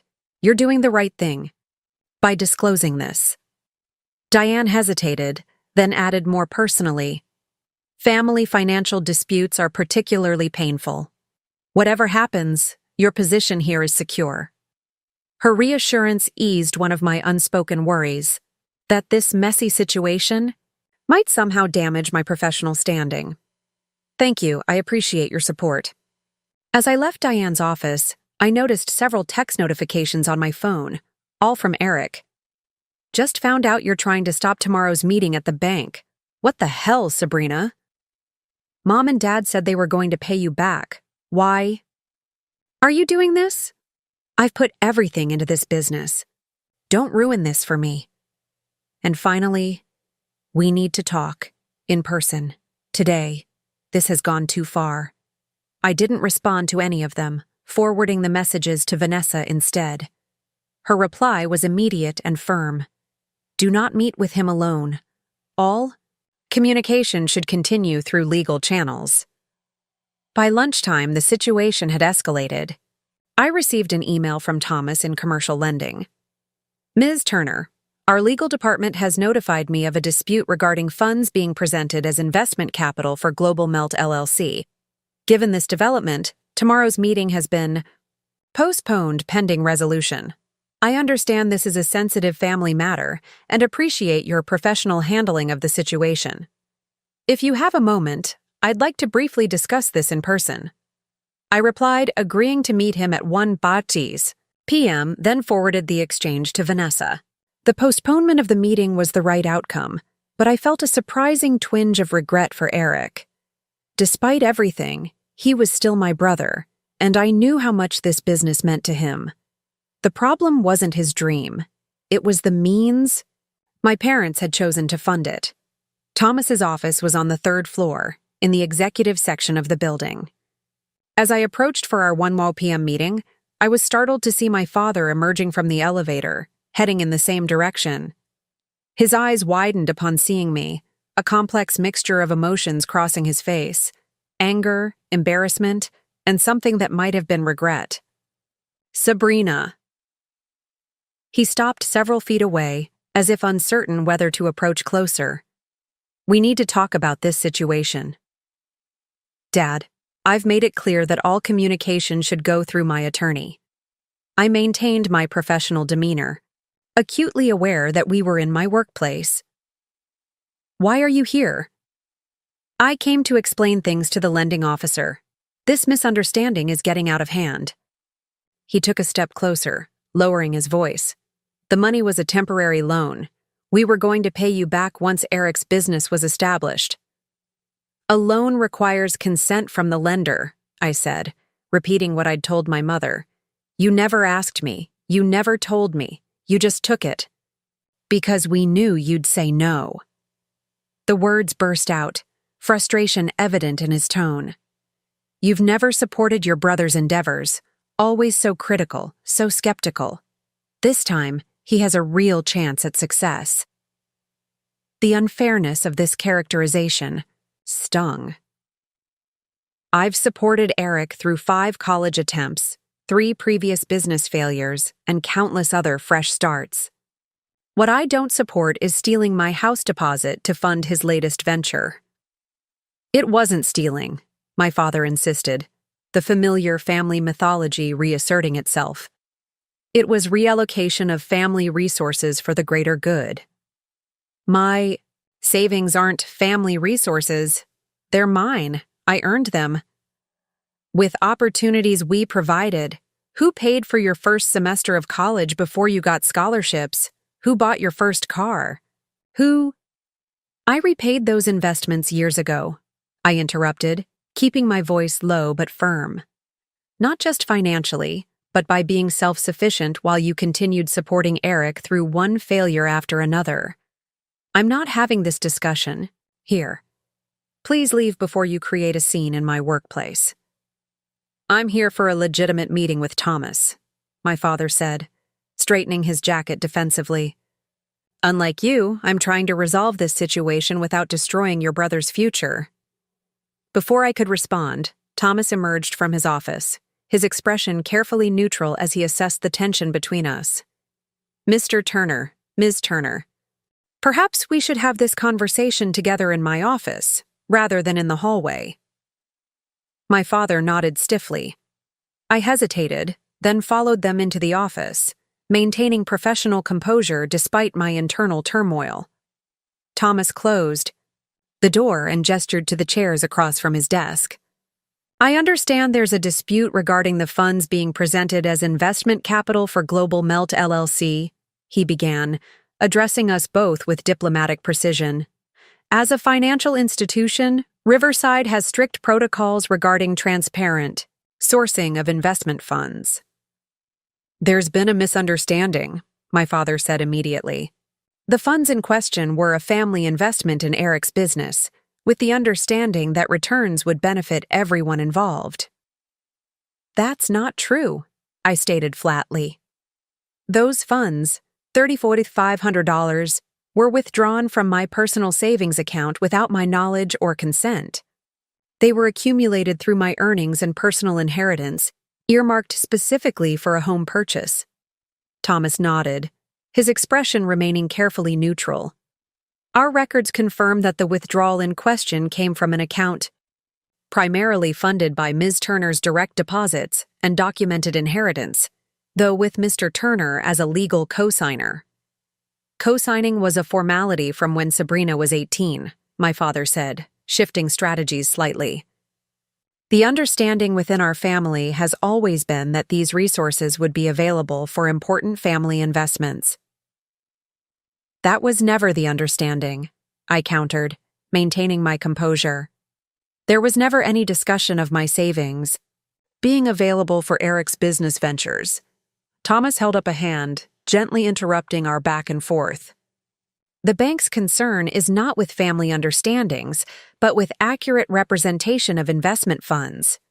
Mr. Turner, in your son's business plan and investment prospectus, these funds are presented as his personal capital contribution, demonstrating his commitment to potential investors.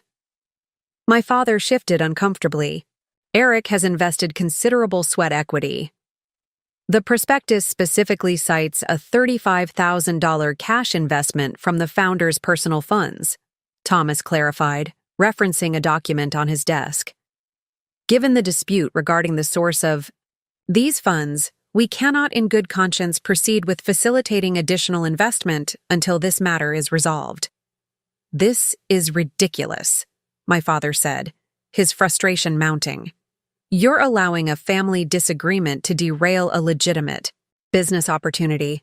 The bank's position is not about family dynamics but financial transparency, Thomas replied, his tone remaining professional but firm. Potential investors have the right to accurate information about the capitalization of any venture they're considering.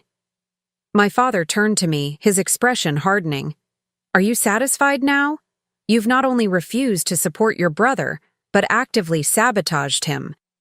The accusation, so typical of our family's pattern of placing all responsibility on me rather than acknowledging their own actions, crystallized something inside me. In that moment, any lingering doubt about my course of action vanished. I didn't sabotage anyone, I said, my voice steady and clear. You and Mom stole my savings, gave it to Eric under false pretenses, and are now trying to use it to secure additional investments based on misrepresentation. I'm protecting myself and preventing fraud against others. Ms. Turner is correct about the legal implications, Thomas added. Presenting disputed funds as unencumbered personal investment could constitute fraud, exposing not just Eric, but potentially both of you as facilitators to significant liability. My father's face flushed, but before he could respond, the door opened after a brief knock. The bank's head of legal, Patricia Chen, entered with a folder in hand. I apologize for interrupting, but I thought you should see this immediately, she said to Thomas, placing the folder on his desk. We've received formal notification from Lopez Legal Solutions regarding the disputed funds. Thomas reviewed the document briefly, then looked up at my father. Mr. Turner, this demand letter indicates that you and your wife have been given 5 business days to return the funds in question to your daughter's account. That period ends next Wednesday. Until this matter is resolved, tomorrow's investment meeting is canceled, and Riverside cannot facilitate any financial transactions related to Global Melt LLC using these disputed funds. My father's expression shifted from anger to dismay as the professional, legal nature of the situation, finally, seemed to register. This wasn't just a family disagreement that could be managed through emotional manipulation. It was a potential fraud case being treated with appropriate seriousness by a financial institution. You've gone too far, Sabrina, he said quietly, a new note of betrayal in his voice. You've chosen money over family. No, Dad, you and Mom chose Eric's business over my trust and financial security. I'm simply refusing to be the victim of that choice. Patricia Chen, who had remained silent during this exchange, spoke with gentle but firm authority. Mr. Turner, I strongly advise you to consult with your own attorney regarding this matter. The legal implications extend beyond family relations, potentially affecting your son's business relationships and your own financial standing. My father stood abruptly. This isn't over, he said, looking directly at me. The threat wasn't physical but emotional, a warning that the family would not easily accept my deviation from the established pattern of sacrifice for Eric's benefit. You're right, I replied evenly. It isn't over until my money is returned. After my father left, Thomas and Patricia exchanged glances. Then Thomas turned to me apologetically. I'm sorry you had to experience that confrontation in your workplace, Sabrina. We would have handled this differently had we known your father would appear unannounced. It's not your fault. My family doesn't respect boundaries. That's become abundantly clear. Patricia nodded sympathetically. From a legal perspective, you've taken all the appropriate steps. the demand letter is properly structured, and your documentation of the fund's sources is thorough. While we can't advise you on personal matters, the bank recognizes your claim as legitimate. Their professional validation strengthened my resolve. This wasn't just my perception of injustice, it was an objectively recognized wrong that warranted the steps I was taking. After finishing the meeting and returning to my department, I found a text from Eric waiting. Dad just told me what happened. At the bank. The investors' meeting is canceled. Thanks for ruining everything. Moments later, another text followed. I swear I didn't know the money came from your account without permission. Mom and Dad told me it was a family investment you'd agreed to, but you didn't have to destroy my chance like this. Could have been handled differently. For the first time, I considered responding directly to Eric. If he truly hadn't known the source of the funds, his anger was at least partially misdirected. Before I could decide, another message appeared. I'm at the coffee shop across from your bank. Please, 15 minutes. Just hear me out. Against better judgment, I texted back. I can't discuss the legal aspects of the situation, but I'll give you 15 minutes during my break at 3 p.m. Immediately after sending this, I forwarded the exchange to Vanessa with an explanation of my decision. Her response was quick, but measured. I advise against meeting alone, but I understand the personal dimension. Meet only in the public coffee shop, keep the conversation factual rather than emotional, and end the meeting immediately if he becomes hostile or manipulative. Remember, anything you say could be used in future legal proceedings. When I entered the coffee shop at 3:00, Eric was already there, occupying a table in the corner. He looked different from the triumphant entrepreneur in his social media photos, tired, stressed, and noticeably angry. I ordered a tea before joining him, giving myself a moment to center my thoughts. 15 minutes, I said, sitting across from him and placing my phone face up on the table, the time displayed clearly. I'm listening. You could have come to me directly, he began, his tone accusatory. Instead, you went nuclear. Lawyers? Bank notifications canceling my investors' meeting. Do you have any idea how damaging this is to my business reputation? I took a careful sip of tea before responding. Eric, Mom and Dad took my money without permission. I discovered it by accident when trying to buy a house. When confronted, they refused to return it and tried to withdraw more. What would your response have been in my position? I would have talked to family first, not immediately involved lawyers and bankers. I did talk to Mom. She justified taking my money because you needed it more than I did. Dad tried to empty my investment account after I discovered the initial theft. At what point should I have continued just talking while they took everything I've worked for? Eric's expression flickered, some of his righteous indignation faltering. I didn't know they took it without asking you. They told me you had agreed to invest in the business as part of a family support package. And you believed that? After how hard I've worked to save for a house. I thought maybe you'd decided to help me first, then buy your house later. He ran a hand through his hair, frustration evident. Look, I'm not defending what they did. But you're punishing me for their actions. I'm not punishing anyone. I'm recovering my stolen savings and preventing fraud against potential investors who would be misled about the source of your startup capital. I can get other funding, Eric insisted. Just give me time to arrange it before blocking the current investment. The truck is purchased, equipment installed. I'm scheduled to open in 3 weeks. If investors pull out now because of this dispute, everything collapses. For a moment, I felt the familiar pull of family obligation, the pressure to accommodate, to find a solution that protected Eric from consequences. Then I remembered the calculated way my parents had checked my account balances for months before taking the money, the casual dismissal of my financial security, the immediate attempt to drain more funds when confronted. The solution is simple, I said. Return my money, all of it, immediately. Then secure legitimate funding based on honest representations. I can't just produce $35,000 out of nowhere. Eric's voice rose slightly, drawing glances from nearby patrons. He lowered it with visible effort. The money is invested in the truck and equipment. Then sell the truck, or have mom and dad mortgage their house, or find actual investors who know the truth about your capital situation. The point is, solving. Your funding problem can't come at the expense of my savings.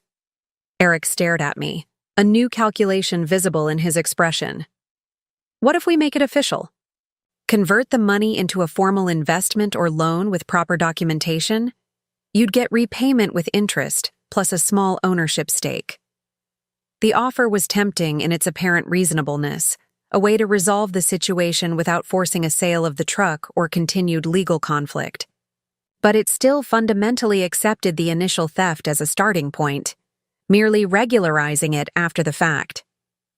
No, I said after a moment's consideration. That would legitimize how this money was obtained in the first place. I'm not interested in becoming an involuntary investor in your business, Eric. I want my savings returned, in full, as demanded in the legal notice. So it's all or nothing. No compromise? Returning stolen property isn't a compromise situation. It's the bare minimum requirement for moving forward. Eric's expression hardened. You know mom and dad don't have that kind of money liquid. And forcing me to sell the truck now means taking a massive loss, probably bankruptcy before I even get started. Those are consequences of their actions, not my problem to solve. Easy for you to say when you're not the one whose dream is being destroyed.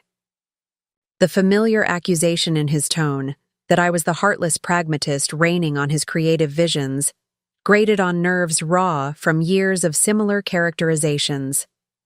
My dream of home ownership was destroyed when they emptied my account, I countered.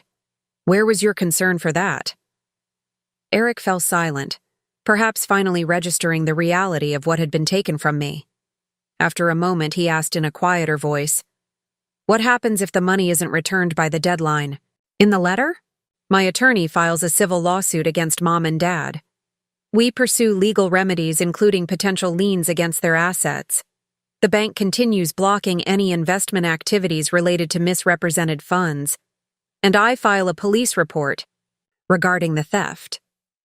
You'd really do that to our parents? Criminal charges? They stole $35,000 from me, Eric.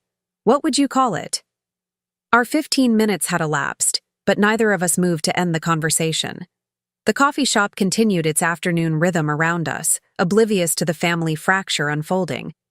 At our corner table. There has to be another way, Eric said finally. One that doesn't destroy the family or my business. There is. Return my money by Wednesday. How you and our parents arrange that is up to you, but it needs to happen. As I gathered my things to leave, Eric reached across the table, not quite touching my arm. Sabrina, wait. I'll talk to mom and dad tonight. See if we can figure something out. Just don't file anything else until Wednesday, please. I considered his request. The demand letter's deadline already provided the exact time frame he was asking for. The timeline stands as stated in the legal notice. I hope you find a solution, Eric.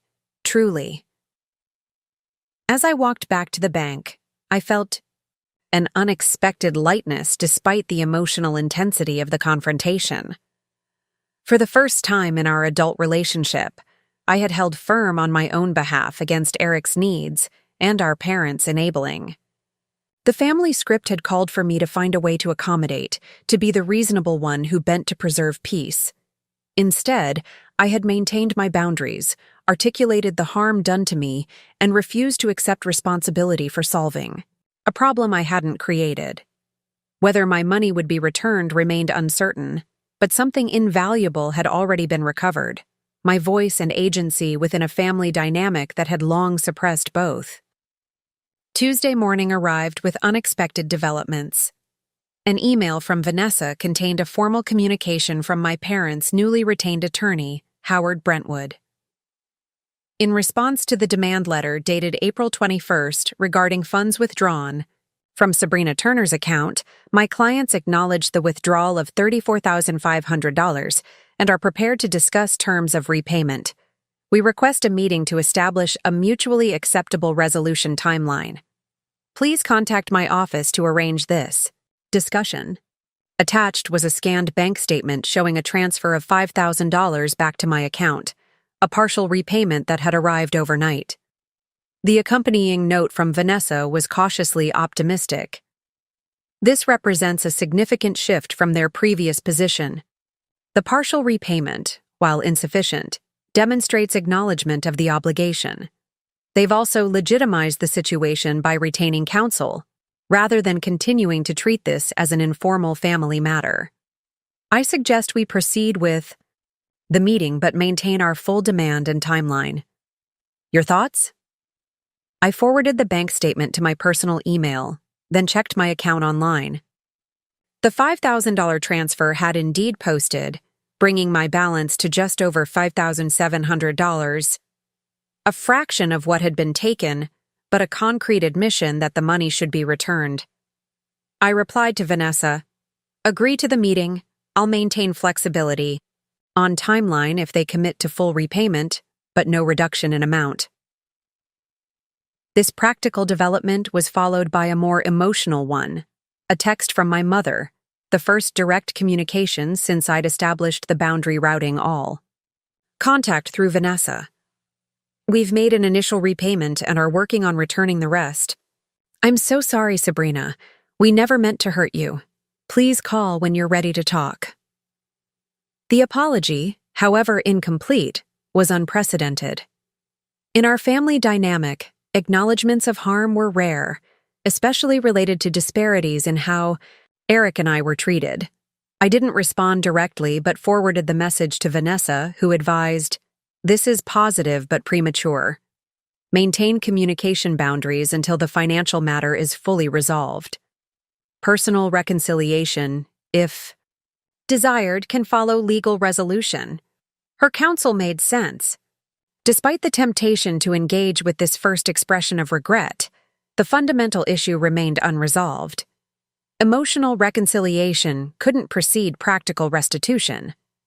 At work, I maintained my professional focus despite the ongoing personal turmoil. The canceled investors' meeting meant Eric wouldn't be appearing at the bank, eliminating the risk of another workplace confrontation. I threw myself into my analysis projects, finding refuge in the orderly world of financial spreadsheets and risk calculations. During lunch, a notification from my banking app indicated another transfer had posted, an additional $7,500 into my account.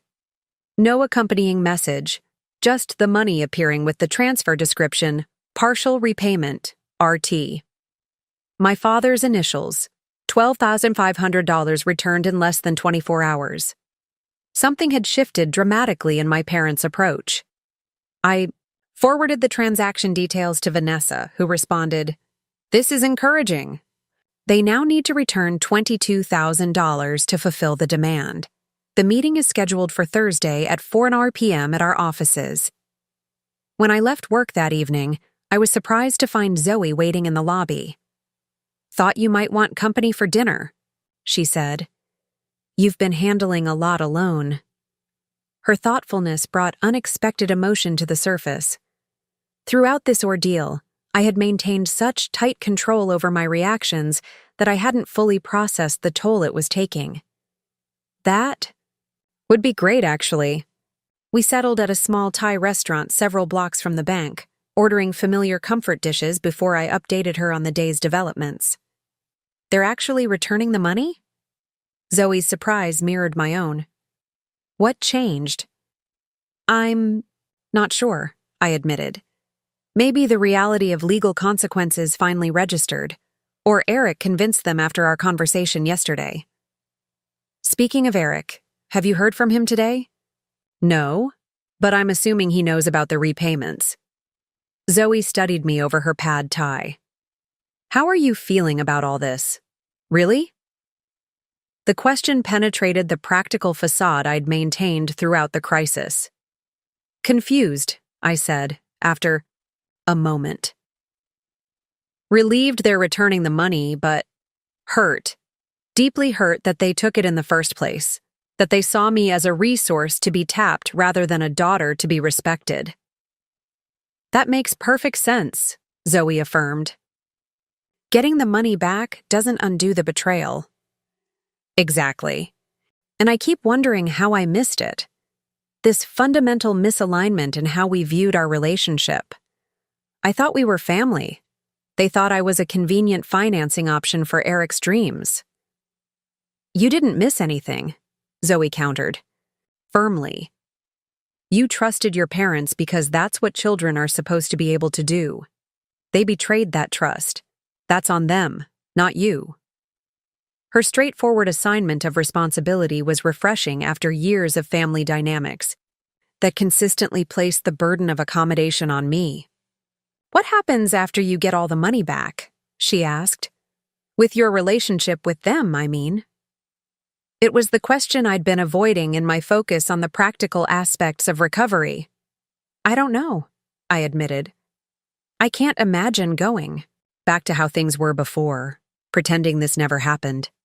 But I also can't imagine permanent estrangement. You don't have to decide right now, Zoe reminded me. Resolve the financial issue first. Then take time to figure out what kind of relationship feels safe and healthy moving forward. Her advice aligned with Vanessa's. Separate the practical resolution from the emotional reconciliation. The former had clear parameters and a defined timeline. The latter would be complex, gradual, and unpredictable.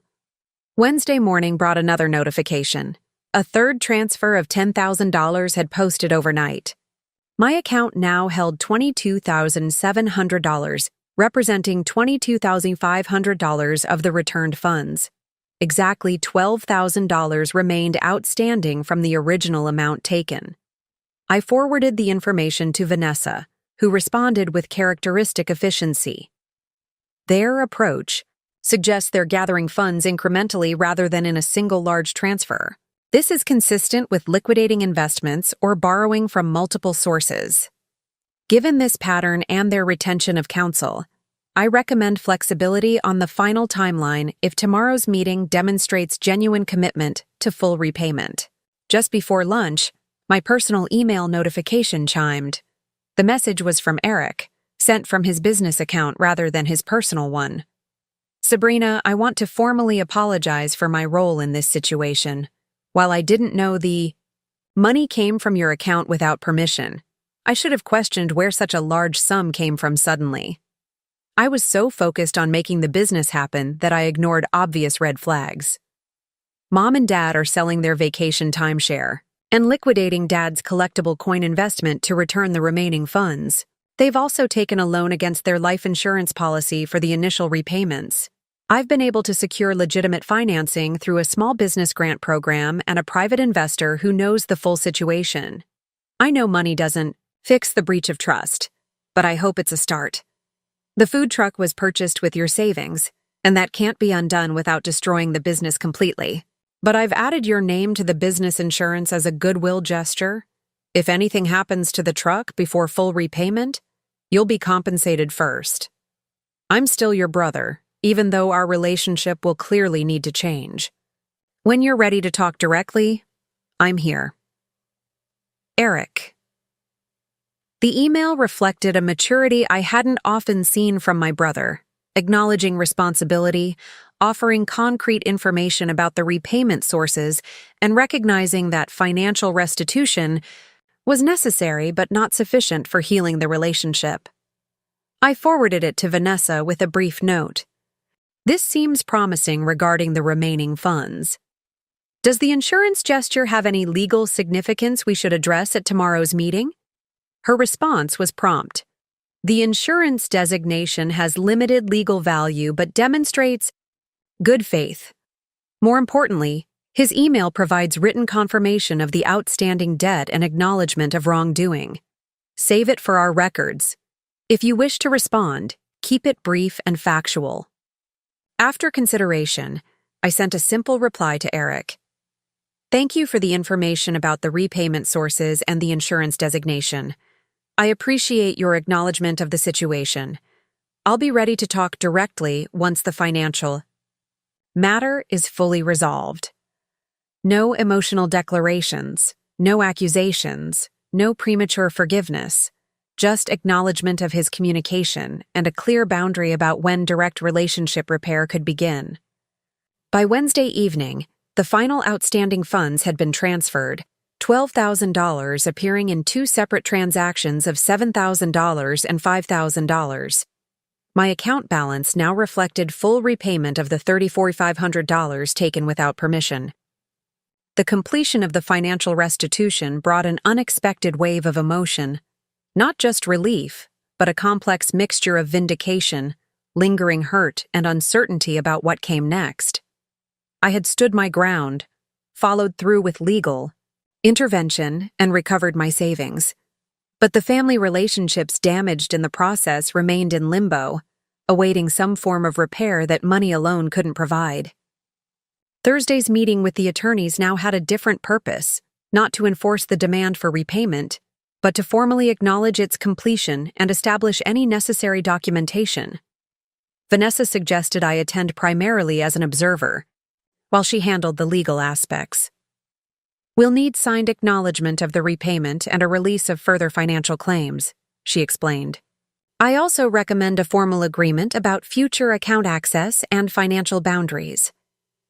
When I arrived at Vanessa's office Thursday afternoon, I was surprised to find only Howard Brentwood, my parents' attorney, waiting in the conference room. He explained that my parents had chosen not to attend in person, wanting to respect my boundaries while the legal matters were finalized. Your parents wanted me to express their profound regret for their actions, Brentwood began after introductions. They recognized that taking funds without permission was wrong, regardless of their intentions. We appreciate that acknowledgement, Vanessa replied professionally. As the financial matter has been fully resolved with the return of $34,500, we're prepared to sign the mutual release agreement I sent over this morning. The documents were straightforward: confirmation that the funds had been returned in full, release of further financial claims related to this specific incident, and a formal agreement that my parents would relinquish all access to my financial accounts going forward. The last document was a letter from my parents relinquishing any claim to co-ownership of the personal items I had retrieved from their home, including my grandmother's jewelry and savings bonds. As I reviewed these papers, Brentwood spoke again. Ms. Turner, while this resolves the legal aspects, your parents wanted me to convey their hope for eventual personal reconciliation at whatever pace and in whatever form you're comfortable with. The formal setting and third-party delivery of this sentiment felt both strange and appropriate, acknowledging the severity of the breach while expressing genuine desire for repair. Please tell them I received their message, I replied, matching his professional tone. I'll need time to process everything that's happened, but I don't rule out reconciliation in the future. After signing the documents and receiving copies for my records, I left feeling strangely hollow. The practical victory, complete recovery of my savings, should have brought more satisfaction than it did. Instead, I felt the weight of what remained unresolved. The trust broken, the family mythology exposed, the relationships fundamentally altered. As I drove home, my phone rang with Diane's name displaying on the car's Bluetooth system. I answered, curious about this unusual after hours. Contact from my supervisor? Sabrina, I wanted to let you know that Thomas received notification from Eric that he's withdrawing his loan application from Riverside, she said without preamble. He's apparently secured alternate financing. Yes, he mentioned that in an email, a grant program and private investor. That's good news all around, Diane said, her tone warming. Thomas was impressed with how you handled the situation, by the way. Said you maintained exceptional professionalism throughout a difficult personal matter. The professional validation was unexpectedly meaningful. Thank you for letting me know. I tried to keep the personal and professional aspects separate as much as possible. I'd say you succeeded admirably. She paused briefly. This might be overstepping, but we have an opening in the Small Business Advisory Group. Given your experience, both professional and, well, personal, with family business dynamics, you might be a valuable addition to the team. It would be a lateral move, but with potential for advancement into management within a year. The opportunity caught me completely off guard. I'm definitely interested in learning more. Excellent. Let's discuss details next week when things have settled a bit. And Sabrina? I'm glad things worked out with the financial recovery. Family situations are always the most difficult. After we disconnected, I sat in my parked car for several minutes, processing this unexpected professional development. The crisis that had threatened to spill messily into my workplace had somehow transformed into a career opportunity. My handling of a painful personal situation translating into recognition of skills valuable to the bank.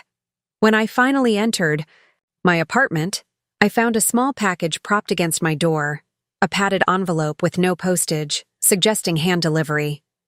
Inside was a house key attached to a simple silver keychain engraved with my initials, and a handwritten note from Eric. The food truck's first official day is Saturday at the farmer's market, 9 a.m. 2 p.m. No pressure to come, but you have a standing invitation anytime. When you're ready to restart your house hunt, this key is waiting for its home. E. The gesture, simple, symbolic, and notably lacking in emotional manipulation, seemed to represent a potential new dynamic between us. No dramatic declarations or promises of changed behavior, just acknowledgement of my priorities and an open invitation without expectation. That evening, as I organized the legal documents from the day's meeting, my phone displayed a text from my mother. The legal matter is settled, but our hearts remain heavy. We're here when, if you're ready, to talk. No pressure, no timeline. We love you, Sabrina. For the first time since discovering the theft, I felt tears forming. Not from anger or hurt, though those emotions remained, but from recognition of what might be genuine remorse and the tentative first steps toward rebuilding trust. The text didn't minimize what they'd done or expect immediate forgiveness. It simply expressed love and acknowledged my need for space and time. I didn't respond immediately, honoring my own need to process at my own pace. The financial recovery had been straightforward once legal pressure was applied. The emotional recovery, both mine and our families, would follow a less predictable path. Zoe called late that evening, checking in as she had faithfully throughout the ordeal. How did the final meeting go? The money's all returned, legal documents signed, closure, at least on the financial front. That's huge, she said. Are you celebrating? Not exactly. It feels incomplete. Like closing one chapter, but being uncertain about the next one. That makes sense. What happens now? I considered the question carefully. I'm going to restart my house hunt. The money's back, so that plan can move forward. As for my family, I think we take small steps. Set clear boundaries. See if something healthier can be built from here. Do you think that's possible? After what they did? I don't know, I admitted. But I know who I am now. Someone who can stand firm, demand respect, and protect herself when necessary. That knowledge changes everything about how I'll approach any relationship with them going forward. After we hung up, I found myself drawn to the window overlooking the city lights. The past 10 days had transformed me in ways I was still discovering, revealing strengths I hadn't fully recognized, clarifying values I hadn't articulated, and establishing boundaries I hadn't enforced. The inheritance my parents had nearly stolen was restored, but something more valuable had been gained in the process, a clear-eyed understanding of my worth and the courage to demand that others recognize it too. Whatever came next with my family, that foundation would remain unshaken. Tomorrow, I would call Heather, the real estate agent, and restart my house search. The craftsman on Elm Street was likely gone, but other houses waited, places that could become home, purchased with savings that now represented not just financial discipline, but the power of standing up for oneself. The ripple effects of this conflict would continue to spread through our family system, rearranging relationships and expectations in ways impossible to predict. But for the first time, I would be an active participant in that process, rather than a passive accommodator of others' needs. The money had been returned. The deeper work of redefining family, of determining what love and respect would look like in practice rather than theory, was just beginning. 2 weeks after the full repayment of my funds, I found myself once again touring homes with Heather. The real estate market hadn't paused during my family crisis, and the Craftsman house on Elm Street had indeed sold to another buyer. This loss stung briefly, but Heather's endless optimism helped me refocus on new possibilities. "The spring inventory is really opening up," she said as we drove to our third showing of the day. "And honestly, with your pre-approval solid and no contingencies, you're in an excellent position as a buyer." The house we were heading to wasn't one I would have selected from online listings, a 1950s ranch-style home that appeared plain in photos. But Heather had insisted it had great bones and incredible potential, phrases I'd learned to respect during our previous search. "The owners did all the unsexy but expensive updates already," she explained as we pulled into the driveway. "New roof 2 years ago, HVAC replaced last summer, electrical panel upgraded. All the things that cost money but don't show in photos." As we walked through the front door, I was struck by the quality of light. Large windows in the living area overlooked a surprisingly private backyard with mature trees. The layout was open and flowing, with hardwood floors beneath worn carpet visible at the edges. The kitchen needed updating but was spacious and functional.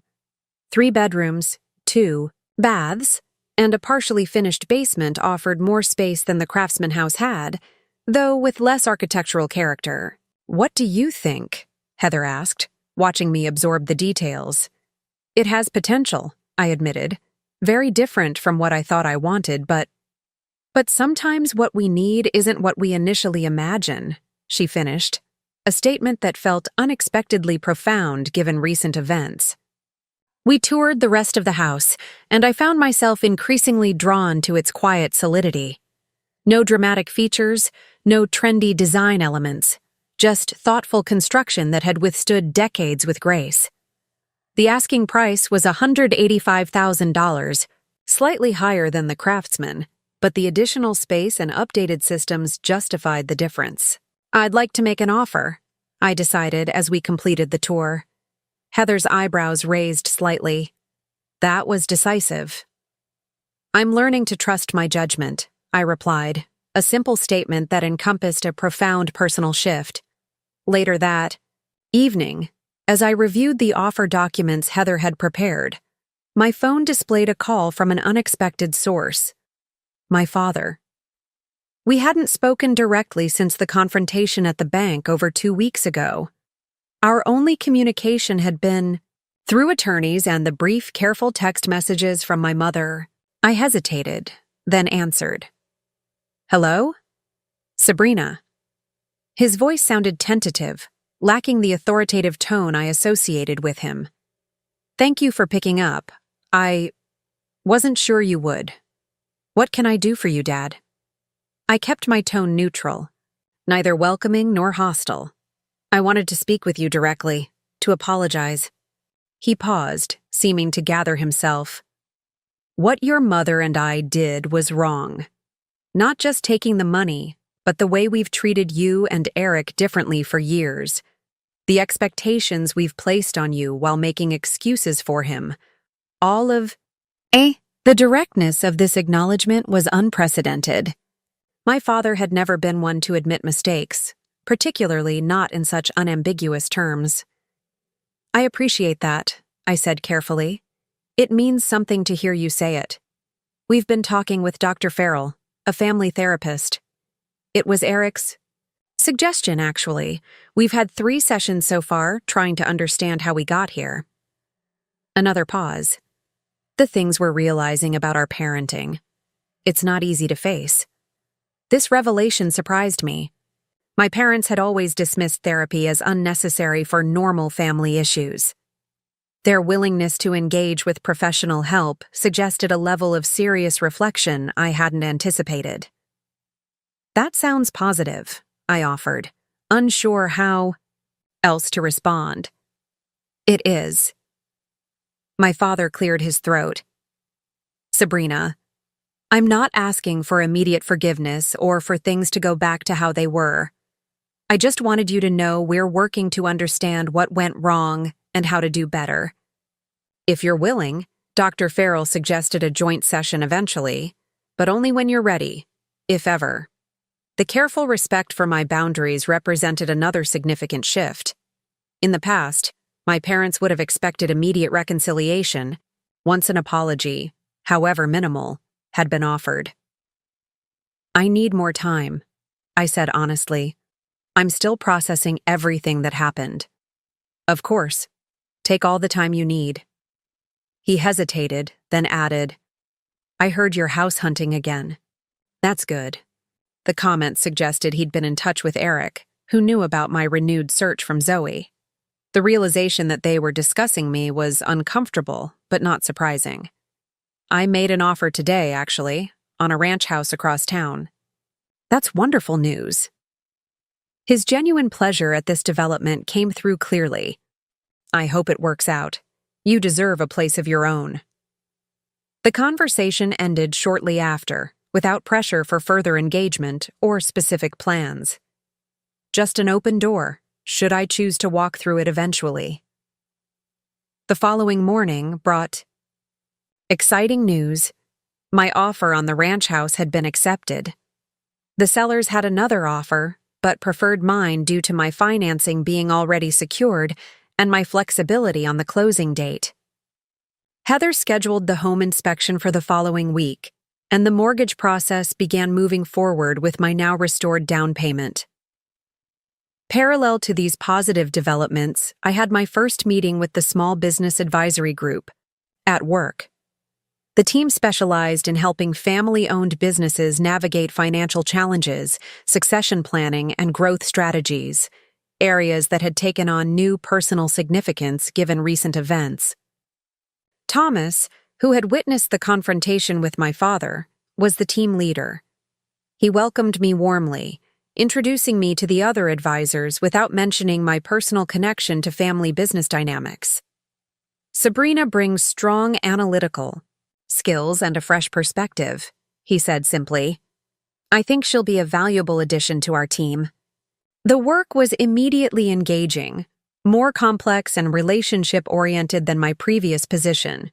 Rather than pure number crunching, it involved understanding the human systems behind the financial ones. I found myself drawing on my personal experience in surprising ways, able to identify family dynamics that might impact business decisions and risk factors that traditional financial analysis might miss. After the meeting, Thomas pulled me aside briefly. How are you settling in after everything? I'm good, I said, realizing it was largely true. Moving forward professionally and personally. He nodded, seemingly satisfied. I think you'll excel in this role. Your experience gives you insights others might miss. My experience getting money stolen by family? I asked with unexpected directness. Thomas didn't flinch at the bluntness. Your experience navigating complex family, financial dynamics, and finding constructive resolutions. Not everyone could have handled that situation as effectively as you did. His framing helped me see my ordeal as something potentially valuable rather than merely traumatic, a perspective shift I hadn't fully considered before.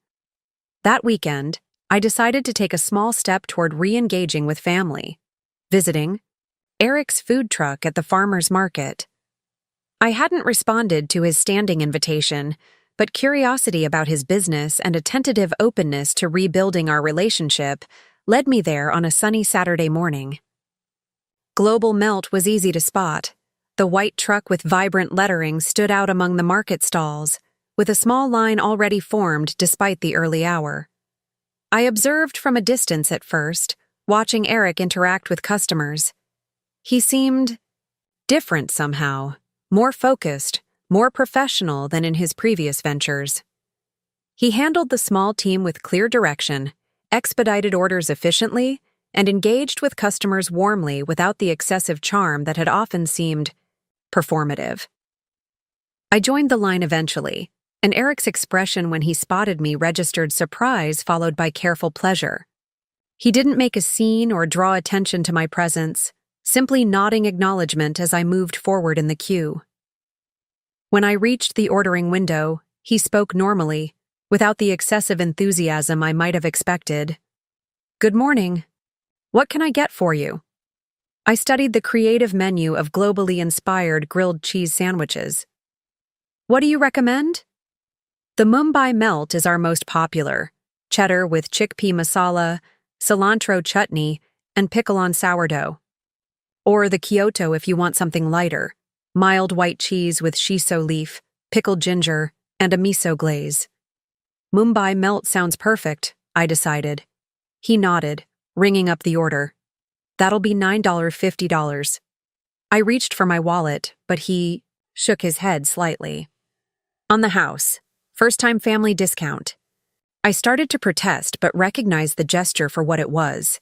Not manipulation, but a small olive branch. "Thank you. It'll be about 7 minutes. We'll call your name." I stepped aside, observing the efficient operation. The truck's interior gleamed with professional equipment, and the small team worked with well-rehearsed coordination. This wasn't the haphazard startup I'd expected based on Eric's previous ventures. It showed genuine planning and professionalism.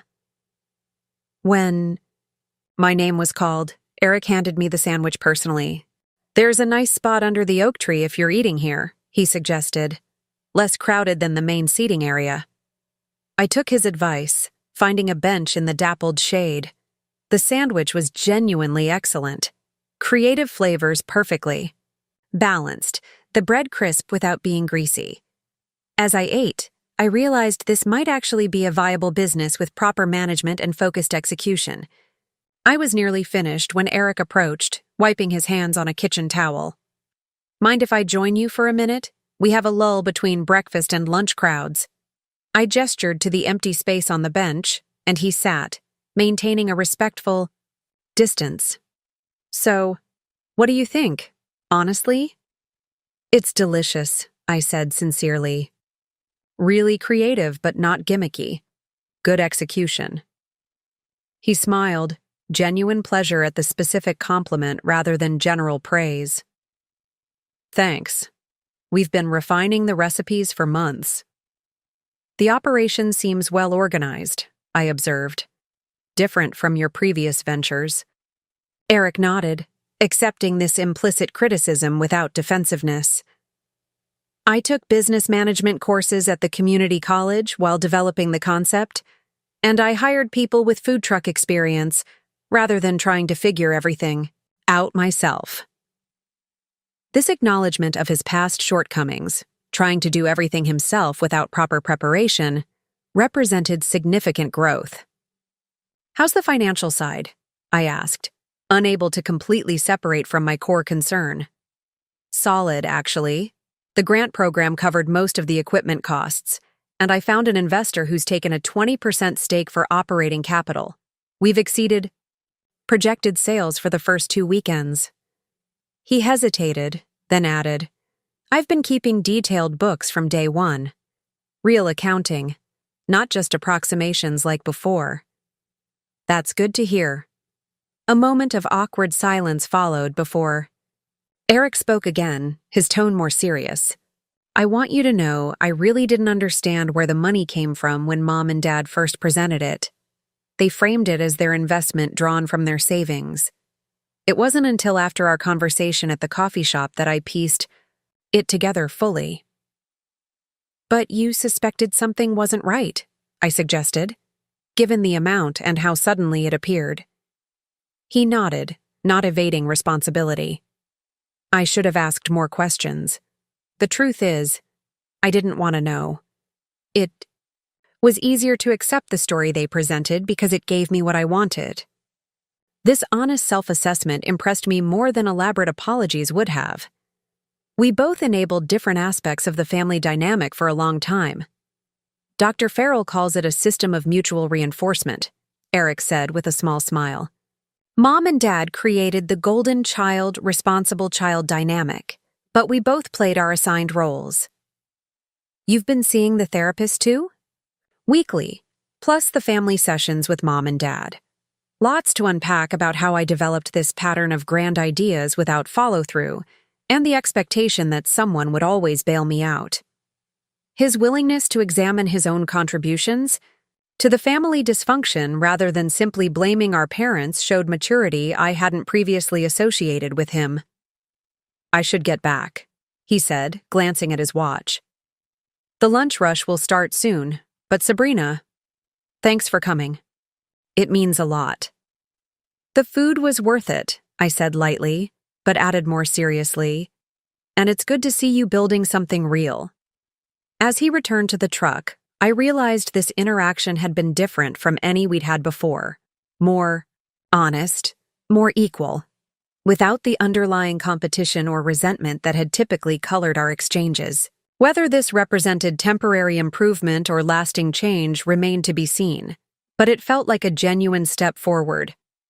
The following week brought the home inspection on the ranch house, which revealed only minor issues easily addressed before closing. The mortgage approval process moved forward smoothly, with my loan officer commenting on the strength of my application given my substantial down payment and excellent credit history. You're looking at closing in about 30 days, she informed me. Barring any unexpected issues, you should be able to move in by early June. June, just 6 weeks away. After years of saving and planning, then the devastating setback of the theft, the goal was finally within reach. I would be a homeowner, with a place that was truly mine, protected from others' access or claims. As this external milestone approached, I found myself considering the invitation to join a family therapy session. The separate conversations with my father and Eric had shown promising signs of genuine reflection and change. While I remained cautious about re-engaging too quickly, I recognized that complete estrangement wasn't what I wanted long-term. After careful consideration, I called Dr. Farrell's office to schedule an individual consultation before committing to any joint sessions. The receptionist offered an appointment the following week, which I accepted with a mixture of apprehension and hope. Zoe, when I told her about this decision over lunch, expressed cautious support. It makes sense to talk to the therapist one-on-one first. See if their approach feels right to you. I'm not ready to just move past everything that happened, I clarified, but I don't want to close the door on potential healing either. You're handling this with incredible maturity, Zoe observed. Most people would either cut ties completely or rush back to normal without addressing the underlying issues. Neither extreme feels right. This isn't about forgiveness exactly, at least not yet. It's about seeing if there's a path forward with better boundaries and mutual respect. The day before my scheduled consultation with Dr. Farrell, I received an unexpected email from my mother. Dear Sabrina, Dr. Farrell mentioned you've scheduled a consultation, and I wanted to share something with you before that meeting. I've been working on a letter as part of my therapy, exploring the patterns in our family and my role in creating them. It's attached if you feel ready to read it. If not, that's completely okay too. I want you to know that whatever you decide about family therapy or our relationship going forward, I respect your choices and timeline. The work your father and I are doing isn't contingent on your participation. We recognize that rebuilding trust, if possible, will take time and consistent effort on our part. With love, Mom. The attached document was titled simply, Reflections. I hesitated before opening it, uncertain whether I was emotionally prepared for its contents. After several minutes of deliberation, I decided to read it before my appointment with Dr. Farrell, to better inform that conversation. The letter was longer and more insightful than I had anticipated.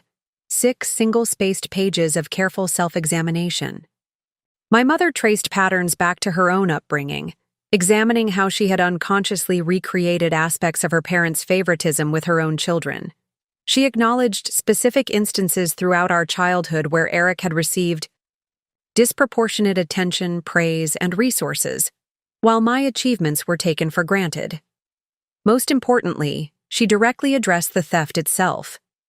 Taking your savings was the culmination of years of unexamined assumptions that your stability and success meant you needed less support and consideration than Eric, that your resources were somehow extensions of family resources, while his needs were paramount, that your consent was less important than his opportunities. None of these assumptions were conscious, but that makes them no less harmful. We betrayed your trust in the most fundamental way, violating not just your finances, but your dignity and autonomy. I am profoundly sorry for this harm, which no apology or repayment can fully address. The unflinching acknowledgement of the wrong done to me, without qualifications or expectations of forgiveness, felt like a first step toward genuine healing. Not because it erased the harm, but because it demonstrated my mother's willingness to see it clearly rather than minimizing or justifying it. When I met with Dr. Farrell the following day, I brought the letter with me as a starting point for our discussion. She was a thoughtful woman in her 50s, with a direct manner that I found reassuring.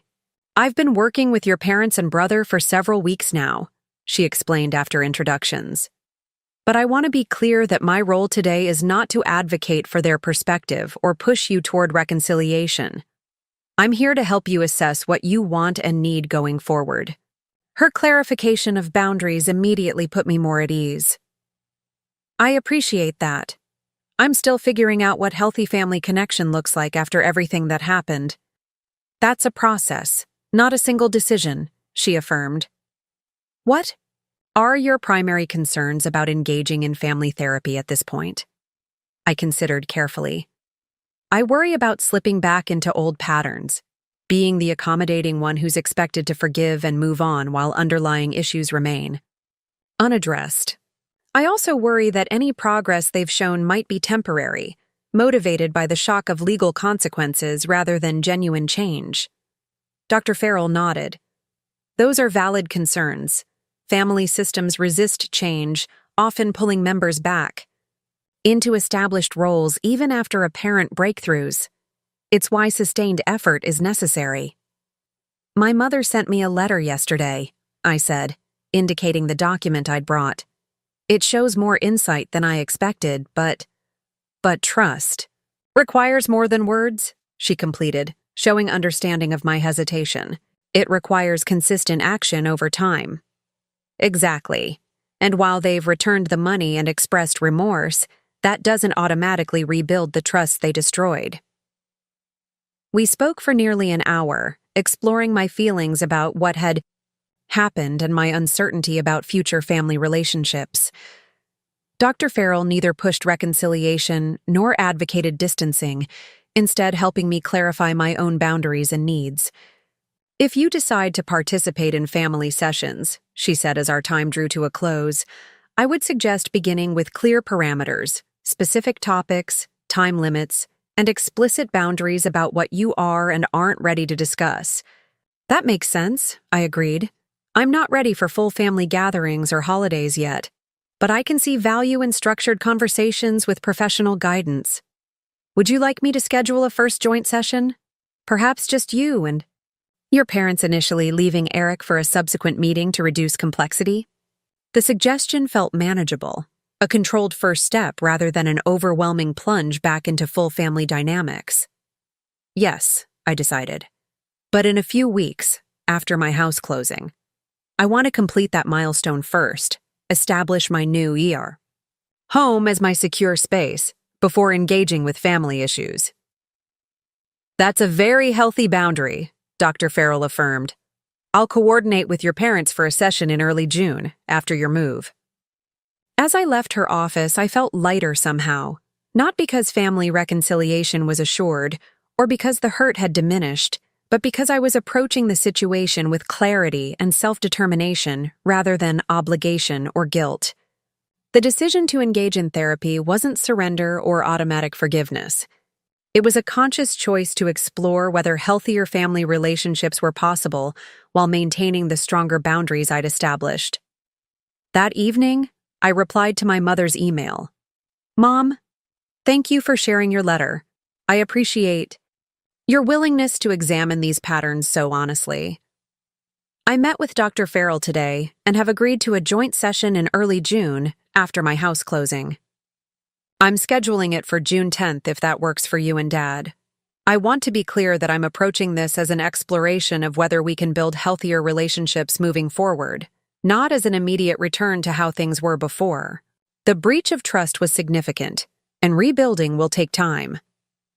Sabrina. Her response came within the hour. June 10th works perfectly. We understand this is just a beginning, not an immediate restoration. Thank you for being willing to take even this step. Your new boundaries are not just appropriate but necessary, and we respect them completely. We look forward to seeing you then, on whatever terms you're comfortable with. As May progressed, my focus shifted to the practical aspects of becoming a homeowner. The mortgage process completed smoothly, inspections and appraisals confirmed. The property's value and the closing date was set for June 2nd. I began packing my apartment, donating items I no longer needed, and carefully organizing those I would bring to my new home. Throughout this process, I maintained limited but cordial communication with my family. Brief text exchanges about practical matters, an occasional update on the house progress, but no pretense that everything had returned to normal. Eric sent photos of his food truck's growing success, including a feature in the local newspaper's New Business Spotlight. My parents respected my boundaries, neither pushing for more engagement nor withdrawing completely. The rebuilding phase wasn't just about my family relationships, but about constructing a new life foundation. One based on clearer boundaries, stronger self-advocacy, and the physical security of my own home. The house represented not just a financial investment, but a symbol of reclaimed independence and self-determination. As closing day approached, I found myself reflecting on how different this moment felt from my initial house hunting experience just 2 months earlier. Then I had been the dutiful daughter who had never questioned her family's support or intentions. Now, I was someone who had faced betrayal, fought for her rights, and emerged with both her savings and a stronger sense of self. The money had been recovered, but something more valuable had been gained in the process. A clear understanding of my worth and the courage to protect it, regardless of who challenged it. That foundation would support whatever came next, whether in my new home or in the careful reconstruction of family bonds on more equal, respectful terms. June 2nd arrived with perfect early summer weather, clear blue skies and mild temperatures, ideal for a moving day. The closing process that morning was remarkably straightforward, a series of signatures culminating in the moment when the attorney handed me the keys to my new home.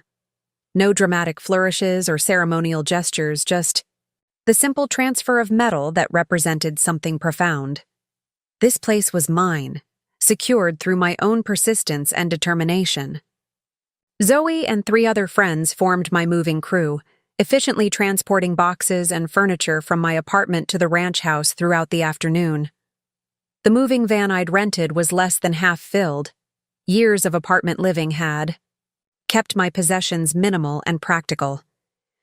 "This place has great energy," Zoe commented as we arranged my living room furniture. "Solid. Unassuming but confident. Kind of like you." The observation made me smile.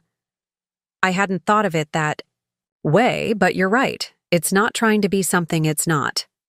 By early evening, the essential unpacking was complete. My bedroom was fully functional. the kitchen organized enough for basic meals, and the living room arranged for comfort rather than perfection.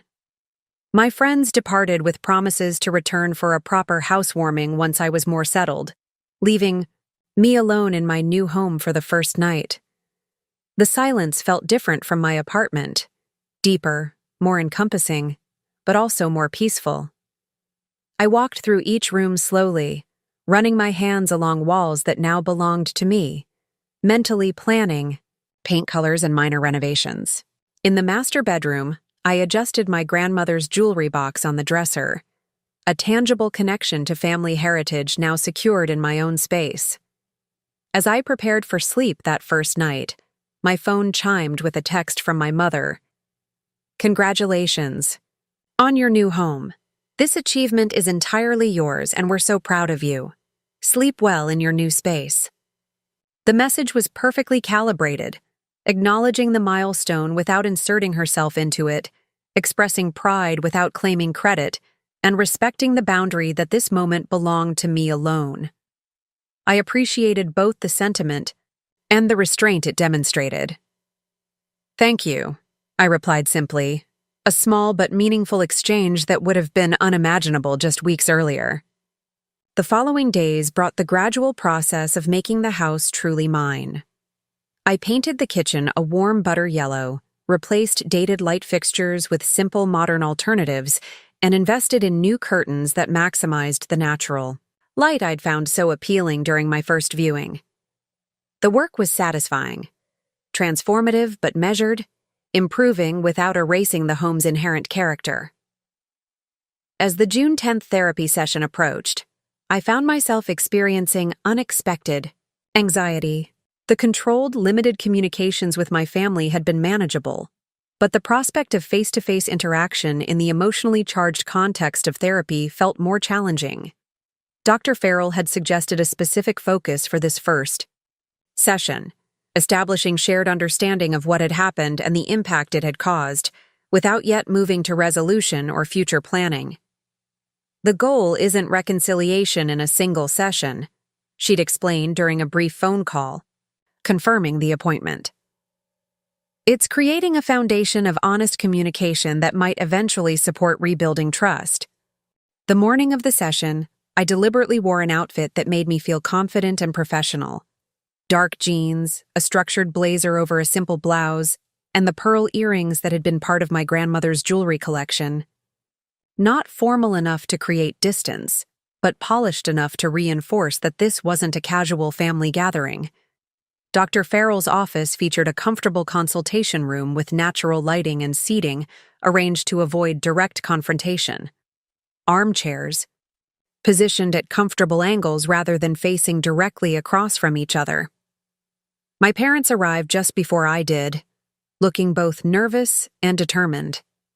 My mother wore a conservative dress I hadn't seen before, while my father had chosen business casual attire rather than his usual weekend polo shirt. "Thank you all for being here," Dr. Farrell began after brief greetings. "I want to establish some guidelines for today's session. We're here to create shared understanding, not to pressure Sabrina toward forgiveness or reconciliation before she's ready. Everyone will have uninterrupted time to speak about their experience, and I ask that you listen without defending or explaining while others are sharing." My parents nodded their agreement, and my father surprised me by speaking first. "We're here to listen primarily. That's important for us to understand." Dr. Farrell turned to me. "Sabrina, would you be willing to share your experience of what happened? Not just the financial aspects, but the emotional impact as well?" Though I'd anticipated and prepared for this moment, actually articulating my feelings in front of my parents was more difficult than expected. I took a steadying breath and began. "When I discovered the money was gone, my first reaction wasn't anger but confusion, disbelief that my parents could have done this. Then came the practical panic of losing my house opportunity, followed by the deeper realization that this wasn't just about money. It was about how you see me fundamentally, as a resource rather than a person with my own needs and goals." My mother's eyes filled with tears, but she maintained the listening stance Dr. Farrell had requested, not interrupting or defending. The hardest part wasn't the stolen funds, but the justifications afterward. That Eric's needs were more important than mine. That my success made me less deserving of consideration. That my savings weren't really mine because I'm family. Those beliefs revealed a pattern I'd felt, but never fully acknowledged throughout my life. I continued detailing both the practical steps I'd taken to recover my money and the emotional journey of recognizing my own worth enough to demand its return. Throughout my account, my parents remained attentive and visibly affected, but honored the agreement not to interrupt. I'm here today not because everything is resolved, but because I want to understand if there's a path forward that includes mutual respect and clear boundaries. I don't want permanent estrangement, but I also can't return to the family dynamic that made the theft seem justified in the first place. When I finished, Dr. Farrell allowed a moment of silence before turning to my parents. Diane, Robert, what are you hearing in Sabrina's account that helps you understand her experience? My father spoke first, his voice uncharacteristically subdued. I'm hearing that we betrayed Sabrina's trust on multiple levels, not just taking her money, but dismissing her right to make her own decisions about resources she earned. And that this wasn't an isolated incident, but part of a pattern where we valued her less than her brother. My mother nodded, adding, I'm hearing that our justifications after being confronted caused as much harm as the original action. That we compounded the financial violation with emotional invalidation. They're accurate reflection of my experience, without defensiveness or minimization, felt like the first genuine step toward potential healing. They weren't just acknowledging what they'd done, but truly understanding the deeper implications and patterns it represented. Dr. Farrell then invited my parents to share their perspective, not as justification, but as context for understanding how they had reached the point of such a significant breach of trust. My mother spoke first, expanding on themes from her written reflections. Looking back, I can see how we created different standards and expectations for our children from early on. Eric's struggles made him seem more in need of support and attention, while Sabrina's capability became an excuse to expect more from her while giving her less. She looked directly at me for the first time. We came to see your independence not as something to respect, but as something to utilize when convenient. It was wrong in ways I'm only beginning to fully understand. My father's account was more concrete, but equally revealing.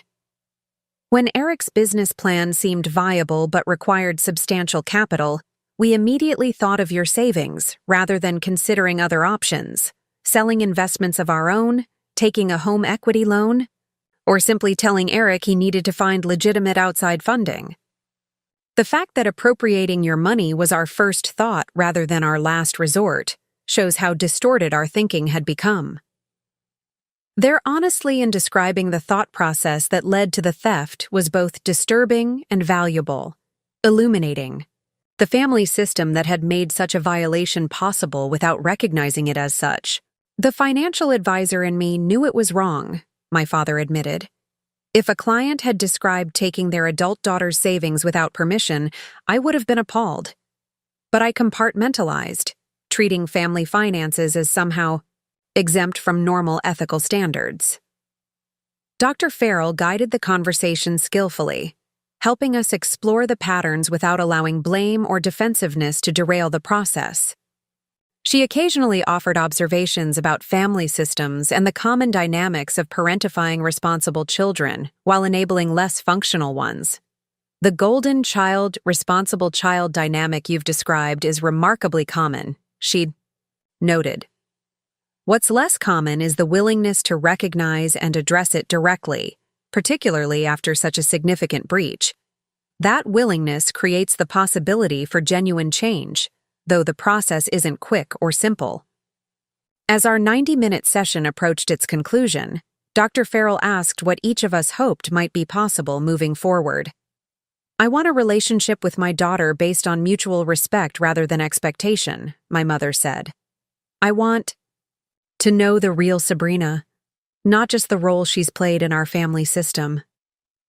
I want to rebuild trust through consistent actions, not just words, my father added, and to support Sabrina's independence and choices rather than seeing them as resources for the family.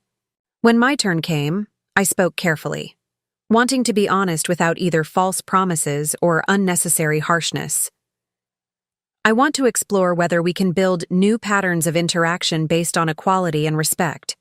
I'm not ready for frequent family gatherings or holidays yet, but I'm open to continuing these structured conversations and gradually rebuilding a relationship that acknowledges rather than repeats the past. Dr. Farrell suggested a follow-up session in 2 weeks, this time including Eric, to address the sibling dynamic that had been shaped by our parents, but now needed its own examination and potential recalibration. As we prepared to leave, my mother hesitated, then asked, "Would it be possible to see photos of your new house sometime?" "Only if you're comfortable sharing, of course." The request was made with such careful respect for my boundaries that I found myself willing to grant it. "I could email some photos once I've finished the kitchen painting," I offered. "It's coming along well." "We'd love that," my father said, matching my mother's careful tone. "Only when you're ready." We parted with brief, slightly awkward goodbyes. No hugs or declarations of love, just acknowledgement of the work we'd begun and tentative hope for its continuation. As I drove home to my new house, I felt emotionally drained, but also unexpectedly lighter, as if the honest exchange had released some of the tension I'd been carrying. The following weekend, I received a text from Eric asking if I'd be willing to meet for coffee before our joint therapy session scheduled for the following week. "No business talk or pressure," he added. "Just brother-sister catching up if you're comfortable with that." After consideration, I agreed to meet at a neutral location, the same coffee shop where we'd had our confrontation during the height of the crisis. The symmetry seemed appropriate, a chance to revisit the location under changed circumstances. When I arrived, Eric was already there, having secured a quiet table away from the main traffic flow. He stood as I approached, his greeting careful rather than effusive. "Thanks for coming," he said simply. "How's the new house?" "It's coming together nicely," I replied, settling across from him. "Different from what I initially imagined, but it feels right." "Sometimes the unexpected choice ends up being better than the original plan," he observed, a statement that seemed to carry meaning beyond home selection. As we talked, I noticed subtle but significant changes in Eric's communication style. He listened more attentively, asked genuine questions rather than waiting for opportunities to redirect conversation to himself, and spoke about his business, with realistic assessment rather than grandiose predictions. "The food truck is doing well," he said when I asked. "But we've had challenges too. The engine needed repairs last week, which cut into our operating capital. In the past, I would have immediately called Mom and Dad for a bailout, but instead, I negotiated a payment plan with the mechanic and adjusted our schedule to maximize profitable locations. This practical problem-solving and financial responsibility represented genuine growth. When I commented on the change, Eric nodded thoughtfully. "Therapy is helping, but so is your stand against the family pattern. Seeing you refuse to accept the status quo forced me to reconsider my role in it." He hesitated, then added, "I've been living off others' support for so long that I never developed the satisfaction of genuine self-sufficiency. It feels different, harder but better, to solve my own problems." As our conversation continued, Eric shared his perspective on our upcoming joint therapy session. "Dr. Farrell has been preparing me for it. She says we need to acknowledge the competitive dynamic our parents created between us and find our own relationship independent of their expectations." "That makes sense," I agreed. "We've both been playing roles assigned to us rather than relating as actual individuals." "The golden child versus the responsible one," Eric said with a rueful smile. "Except the golden child role isn't actually good for the person cast in it." It created this constant pressure to be special without providing tools for actual achievement. Meanwhile, you were developing real capabilities that I secretly envied. This admission of vulnerability and insight was unprecedented from my brother, whose facade of confidence had always seemed impenetrable. I envied aspects of your role, too, I admitted. The freedom to fail without devastating consequences. The enthusiastic support for your ventures regardless of their viability. But that freedom became a trap, Eric pointed out.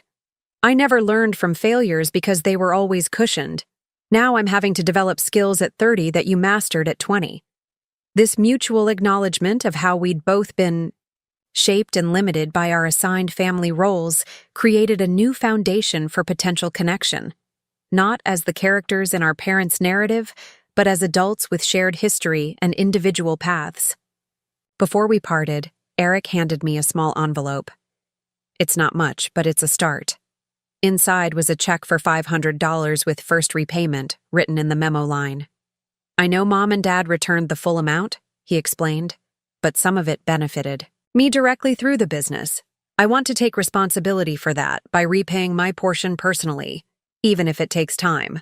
The gesture wasn't about the money, which was indeed a small fraction of what had been taken, but about Eric accepting accountability separate from our parents. It represented his recognition that he had been complicit in benefiting from the theft, even if he hadn't initiated it, and his commitment to making concrete amends rather than merely offering apologies. Thank you, I said, genuinely touched by the gesture's significance rather than its amount. This means a lot. Our upcoming joint therapy session felt less daunting after this preliminary conversation. Still challenging, but with a foundation of direct communication that hadn't existed before. The redemptive quality of these encounters wasn't in erasing what had happened or instantly restoring trust, but in demonstrating genuine efforts toward understanding and change. As I drove home to my new house, still in the process of becoming fully mine through renovation and personalization, I reflected on how these careful, structured reconnections with family members paralleled that process. The foundation remained, but the interior was being thoughtfully redesigned, removing dysfunctional elements while preserving what was worth saving. The scars of betrayal wouldn't disappear, but perhaps they could become part of a stronger structure, visible. Reminders of past weakness transformed into points of conscious reinforcement. The rebuilding wasn't just of relationships, but of identity within those relationships. No longer the reliable daughter who existed primarily to support others, but a woman with clear boundaries, recognized value, and the courage to defend both. The joint therapy session with Eric proved surprisingly productive, building on the foundation established during our coffee meeting. Under Dr. Farrell's guidance, we explored how our parents' disparate treatment had shaped our relationship with each other, creating an artificial competition where Eric was set up for admiration despite underachievement, while I received minimal recognition for consistent success. The tragedy of this dynamic, Dr. Farrell observed, is that it prevented you from being authentic allies to each other. Siblings are meant to be our longest-lasting relationships, outlasting even our connections with parents. But yours was undermined by systemic imbalance. Over the following weeks, these therapeutic conversations continued, sometimes with our parents present, sometimes just Eric and me. Gradually, we established new patterns of interaction based on mutual respect rather than assigned roles. The process wasn't linear. Old habits occasionally reasserted themselves, requiring conscious redirection, but the trajectory remained positive. By August, nearly 4 months after the theft discovery, family gatherings had cautiously resumed, though with clear boundaries and expectations. My parents visited my new home for the first time, respecting my request that the visit be brief and focused on seeing the space rather than extended socialization. "You've created something beautiful here," my mother commented, admiring the kitchen I'd completely transformed with paint, new hardware, and strategic updates. Her genuine appreciation without attempting to take credit or offer unsolicited suggestions represented real progress. My father, examining the new water heater I'd had installed, nodded approvingly. Smart investment. This efficient model will significantly reduce your utility costs. That was my thinking. I agreed, accepting his professional validation without needing it to confirm my decision.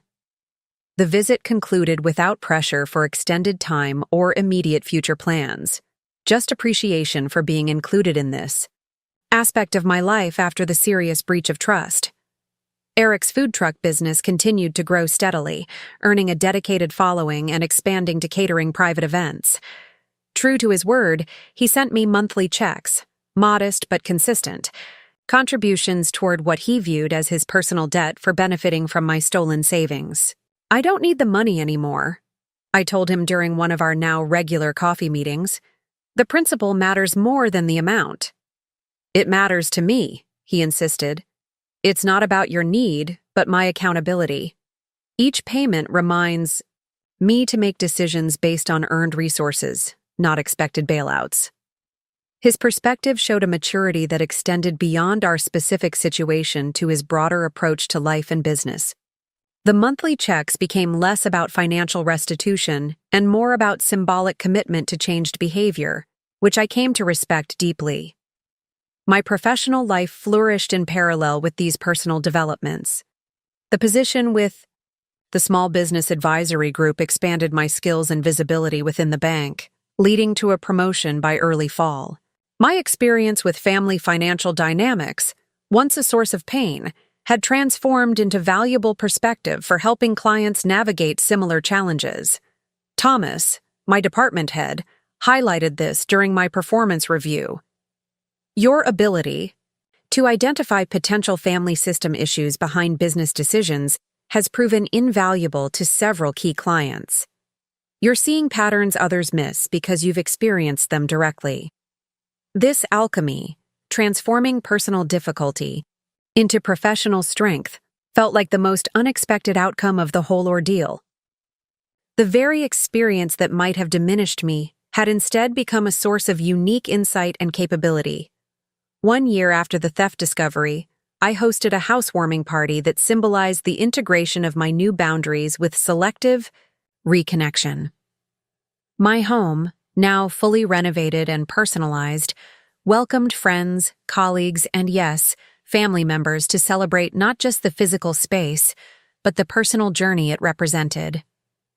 My parents attended briefly, bringing a thoughtfully chosen gift, a custom address plaque for the front of the house, elegantly crafted but not ostentatious. "Something to mark this place as uniquely yours," my father explained, the symbolic acknowledgement of my autonomy not lost on either of us. Eric arrived later with his new girlfriend, a pragmatic restaurant manager he'd met through food truck events. Their relationship seemed grounded in mutual respect rather than the dramatic, imbalanced connections he'd pursued in the past. He contributed a handmade spice rack for my kitchen, built in a woodworking class he'd been taking at the community center, another sign of his commitment to developing concrete skills rather than chasing quick success.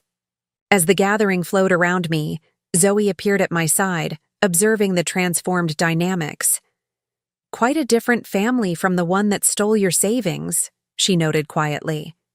"They're trying," I acknowledged, "and so am I, in a different way. Not to forget or minimize what happened, but to see if something healthier can be built with clear eyes about the past." The bank manager's face when I showed the evidence of my parents' theft had been just the beginning of a journey none of us could have anticipated. What started as financial betrayal had catalyzed profound reassessment of family patterns established over decades. The money had been returned relatively quickly, but the real resolution wasn't about dollars and cents.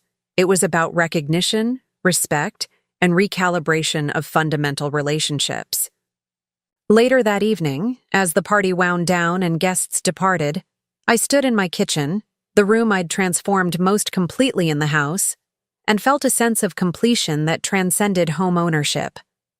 The savings account that had been emptied now held a comfortable emergency fund once again. The family that had betrayed my trust was engaged in genuine, ongoing effort to earn it back.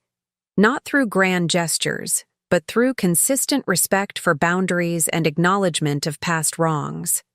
Most importantly, I had discovered a strength I might never have recognized without the crisis that forced its emergence.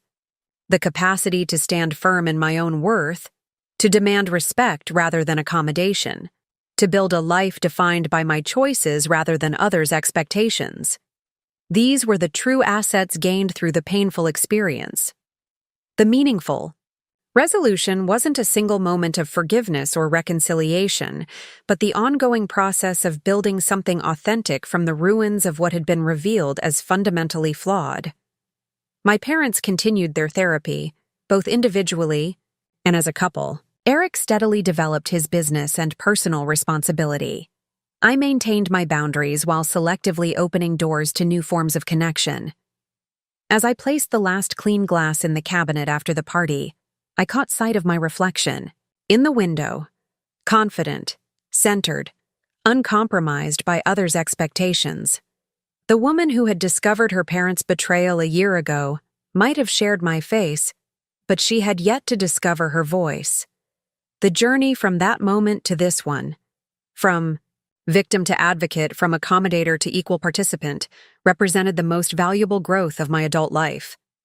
The bank manager's shocked expression when I presented evidence of the theft had been a pivotal moment, but the true resolution lay in all that came after, the reclamation not just of money, but of dignity, the establishment not just of boundaries, but of a fundamentally new way of existing within family relationships, and the discovery that sometimes the greatest growth emerges from our most painful challenges.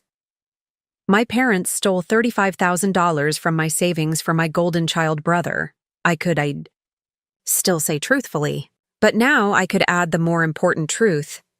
And in fighting to recover it, I found something far more valuable.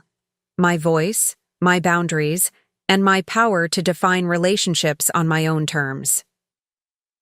That was the meaningful resolution, not the return of funds, but the reclamation of self that no one could ever take from me again. Up next, you've got 2 more standout stories right on your screen. If this one hit the mark, you won't want to pass these up. Just click and check them out. And don't forget to subscribe and turn on the notification bell so you don't miss any upload from us.